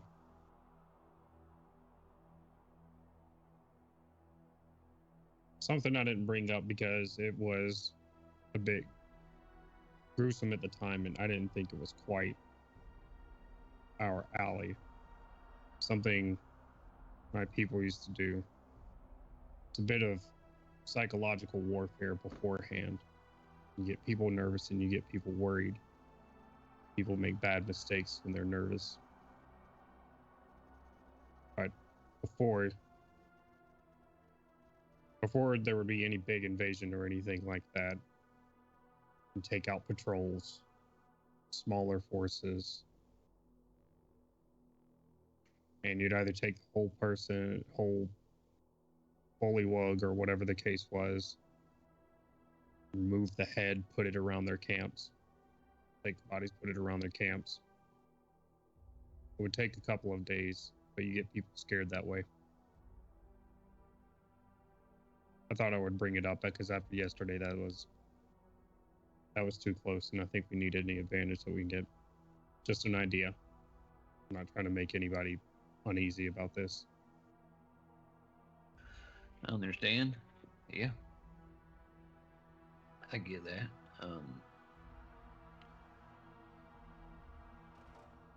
I'm not sure if we're going to be trying to go through that method of a long drawn out campaign for this situation, are we?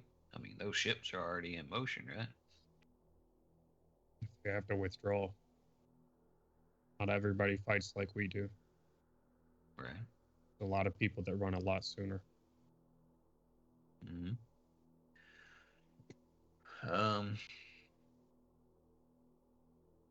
I don't know, all the different things that are happening right now. I feel like we probably need to move rather than try something like that. But I mean, Jakob, Julian, what do y'all think?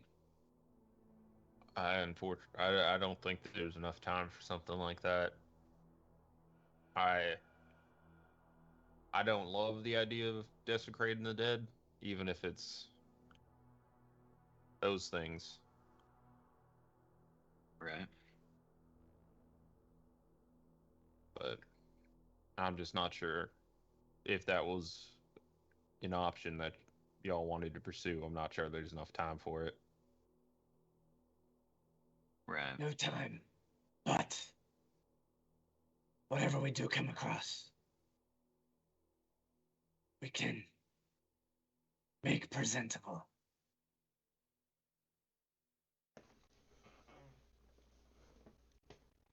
Yeah, I mean, I reckon so. Um,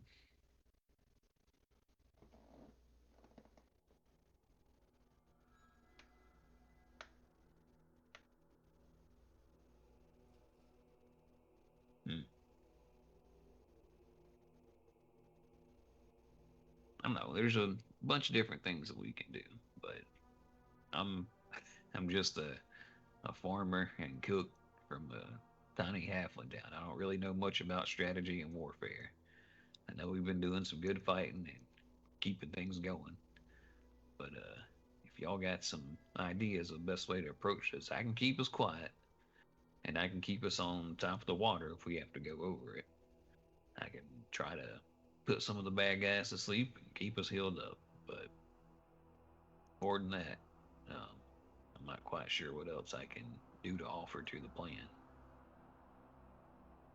How many times can you do the quiet thing? Well, I can cast it over and over if I need to. It'll just take time for me to cast again. It's a ritual spell. And What's the how far can you cast it out? it's a 120-foot range with a 20-foot area. Concentration up to 10 minutes. The reason I'm asking is what we might be able to do is sneak up with it on us, find a place where we can hide, and then you cast it again on a spot on the wall and shoot our grappling hooks into that spot in the wall. No sound. Right. Yeah, that could be something we could do. Also, I didn't know silence was a ritual spell. That's cool. Well, it kind of is, kind of isn't. It's 10 minutes to cast, last 10 minutes. Silence? Yeah. Silence takes 10 minutes to cast? When you cast it as a ritual. Ah. Is it plus a minute okay. or is it 10 minutes? It's 1 minute. It's okay. the casting time plus 10. Okay. Yeah, well there you go. Then we can sneak for 9 minutes and cast again for a minute.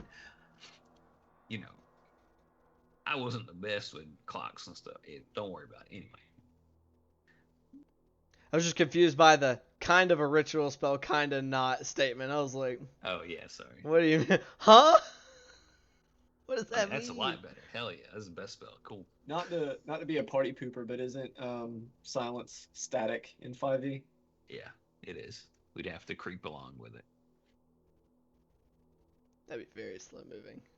It's a 20-foot sphere, correct? Oh, can you not cast it on yourself? Not anymore. It is in 5e. It is fixed on a point. It's not like it was in 3.5 where you could cast it on an object or a creature. Right.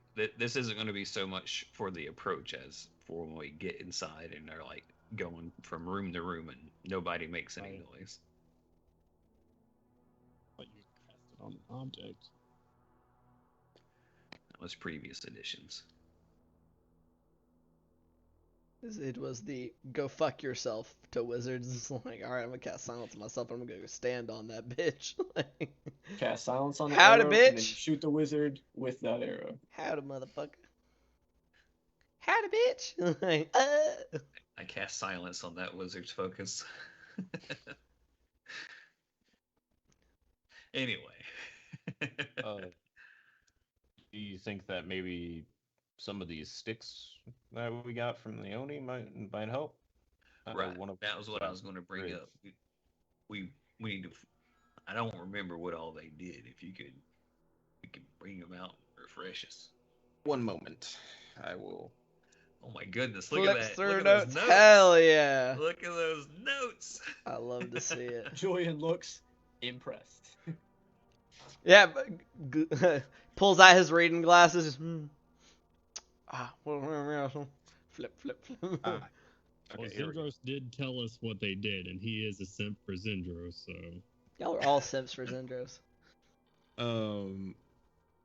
We have one rod of hate. Was it one or two? You have one rod of haste. One rod of haste. Which you had. One rod of fear. 2 rods of sense magic. 2 rods of dispel magic. 1 rod of shadow hound. 1 rod of shadow bridge. And the ruby gem that summons a fire elemental, but can have them turn on you. As per the Contra Elemental spell. I know I had the dispel magic once, if I'm not mistaken, or I might have had one and Julian had the other. Julian had no rods. Oh, okay. These aren't rocks. They're sticks. Get it right. Shakes finger. I said rods. Oh, they said rocks. I was like, they're not rocks. No, You bitch. rods. How dare No, you? Rod, I'm sorry to hear that, son. You got the mappers. You know, I'm not even going to go back to the halfling powder scene. Let's just continue on. So I have the rods of haste. Rod, singular. Rod of haste. The rod of haste. Okay. Do these require They do verbal not. components? Nope, you just gotta break them. Hey. They're good. They also don't require concentration. So Jakob gets haste, you get both dispel magics, right? And then Yeah, we can do that. one was detect magic. I don't think Two- we'll need that. 2 detect Two magic, detect 2 magic. dispel. But I mean, if we're looking for something, I don't know if there's gonna be something like break this and that fucking shark turns to ash or something within the. That might be Never some know. shit, right? Hey, it could be. And I still have the rod of shadow hound. From whatever Yes. y'all. We can sneak up to that fucking to the base and probably use that shadow bridge to approach from a weird angle. It Well, is we can only There does be 2 connecting points. We can use the grappling hooks and get in there unnoticed without using the bridge. We might be able to use the bridge to get reinforcements there in a hasty situation. the bridge is only 50 feet. Only 50 feet. Yeah, Pretty only far. 50 feet. And what is it made out of when it is made? It pops out? It's like shadows. Shadows. Okay, Yeah, so they it's- can't it's just just like set a- it on fire. No, like it you is. Don't It fuck is. Spy. It is a magical bridge, so it can be dispelled. But How you long can't does it just. last? Oh, sorry. Y'all, 10 well, minutes. I was about to say I've sent y'all that spell description a couple times. Yeah. The duration was the reason. I was like, maybe we should keep that in our back pocket in case reinforcements. It's- are ready It's to storm longer, in. but not like super crazy long. It's not getting into the hours duration. I mean, 100 rounds is a really long time for being in combat, Right. but depending on how deep we have to trek through this thing and search room to room and all that other type kind of stuff. Absolutely.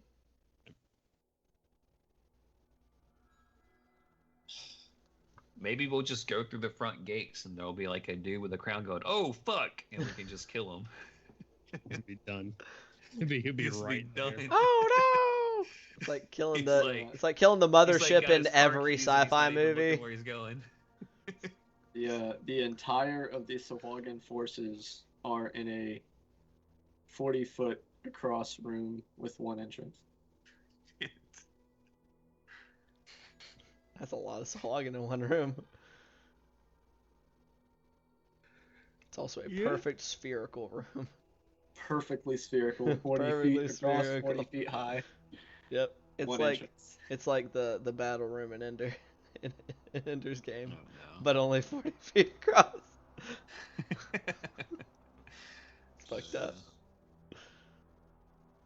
And the one entrance in is exactly 5 feet wide. Jesus. You've been looking at my fucking my maps or something? You look at. Oh hell yeah. Nah, they're getting changed now. No. That was just wishful thinking. It's not. I wasn't looking at anything. You keep anything as it is. A likely story.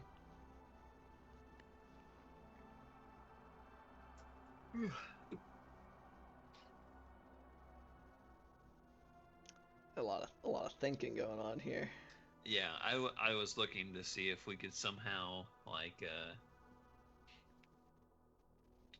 if we could somehow cheese meld into stone to work to our advantage.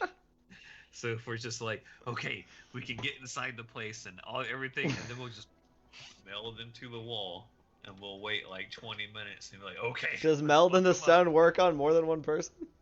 It's touch, and it is a ritual spell, but it is one action plus 10 minutes casting. All right, guys, give me 40 minutes. I'll get everybody in there.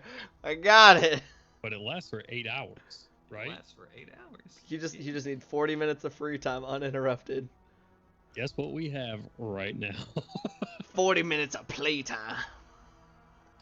If we can manage to sneak in there and then just hang out for like 6 hours, Be pretty I impressive. don't want to Like, hang out okay. that long, but at least until we start hearing I loud really sounds gotta somewhere. pee. well, while immersed in the stone, you can't see what occurs outside of it and make any wisdom perception checks at disadvantage Here. to hear. So just Real muffled. shoot a cannonball into the wall. What cannonball? That baffles me. What's that? Hear it. This message here from Yaku.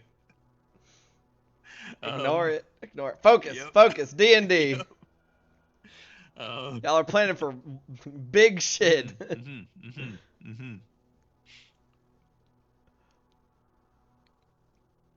Jones, I just thought you took off a toupee for a second. It freaked me out because your hat blended in with your hair so good. I was like, whoa.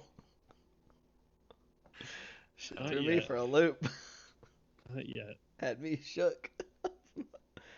About how to fucking. We could fight some of these Swahagan, and then I could raise them from the dead to fight as our men. No, I'm just kidding. I ain't gonna do that. Why not?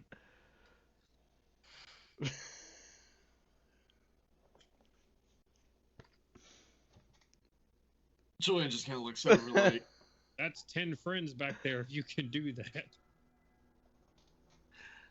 That's a lot of Well, because the CR is real shit, and it ain't working with their belts. CR is real shit. What's a curl? They definitely would be fucking curs, that's for sure. Yeah. Any other big brain plans to go in and try and do this thing? I think having silence for trying to sweep from room to room could be pretty good. And since it is concentration, you can just drop it if need be in an emergency position. We're gonna have to make sure and look at how our spells are cast before we go in there, because verbal spells ain't gonna fly, which are gonna be a lot for me. Oh no, my verbal spells. That's actually where your great weapon master damage comes from. It's when you yell. Yeah, just screaming. It's at the them. yell. Yep. You need to cast it so the bubble ends at the door, so you can step out, cast the spell, and step back in if needed. Well, that doesn't work for cure wounds, which is a touch. Scream really loud. I have to speak for all of mine. So maybe silence isn't the move for that. I think it's still really good for us getting up on top of this place. Right, and we can still use it until we need to to use it. It does not have it until it's going to hurt us, and then I could just drop it whenever. That was going to be my question. Can you drop it for free? Yep.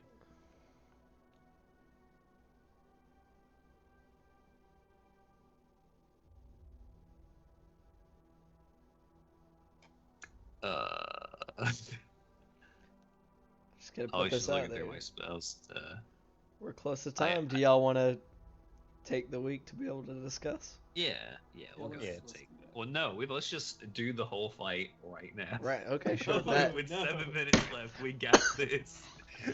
Rocks fall. Everybody dies. Hey, based on recent history, I don't think we could get through initiative in 7 minutes.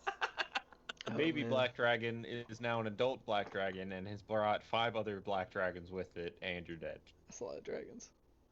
It turns out that black dragon's mom is actually leading the Swahagan, and they were just being really angsty against their parents. I would like to upgrade my flock of familiars to flock of elder worms. Holy shit! Oh, y'all want to fight an elder worm? I got you. I wanna put one of these guys in a fucking campaign so bad. They're so cool. I want four elder worms at my disposal. Only 1 TPK a day, please. Y'all didn't get TPK'd. I haven't met my limit yet. Yeah, y'all ain't. Anywho, that being said, ladies and gentlemen, man. Yeah. as our heroes sit about and plan to the best of their ability for the upcoming fight after an unexpected and fairly harrowing fight the night before, that's where we're gonna call it for the night. Thank you guys so much for coming to play. Thank you guys so much for coming to watch. Apparently Twitch fucking logged me out while we were playing. You need me to do a raid? No, I got it. I'm on it. But that being said, thank you guys so much. We are going to be raiding somebody here momentarily. But before I raid somebody, I'm just going to, we're going to once more get my old, we're doing our charity drive for Extra Life, which is a a charity that benefits children's hospitals across continental North America, meaning the United States and Canada. Specifically, ours will be benefiting Children's Hospital of Atlanta, so helping those sick kids out. It's a worthy cause. You should definitely take a look at that link and look into donating. In addition, you may win some cool stuff, like a digital copy of Tasha's Cauldron Everything when we hit $1,500, a SteelSeries Gaming mouse at $2,500, or a SteelSeries Gaming keyboard at $3,500. So take a look at that link below. Open your hearts and wallets and maybe win some cool stuff. And before we go, we will be rating our friends over at Dice Cream Sandwich. Go give them a warm hello and give some encouraging words and whatnot as we are all doing this TTRPG thing on the interwebs. Y'all have a good one. We'll be back again Saturday for our Cross Eberron campaign. Dungeon mastered by our boy John Z. I'm not looking at my other screen, so I can't tell which direction I'm pointing. It's one of these two up in the corners. And that'll be at 5 p.m. Eastern Standard on Saturday. So we're doing similar fuckery, actually, because it's still in a marsh. No, actually, we're not in the marsh anymore. Whatever. It was in a marsh. That's not important. Anywho, just go look and see. We'll see y'all later. Bye! Bye.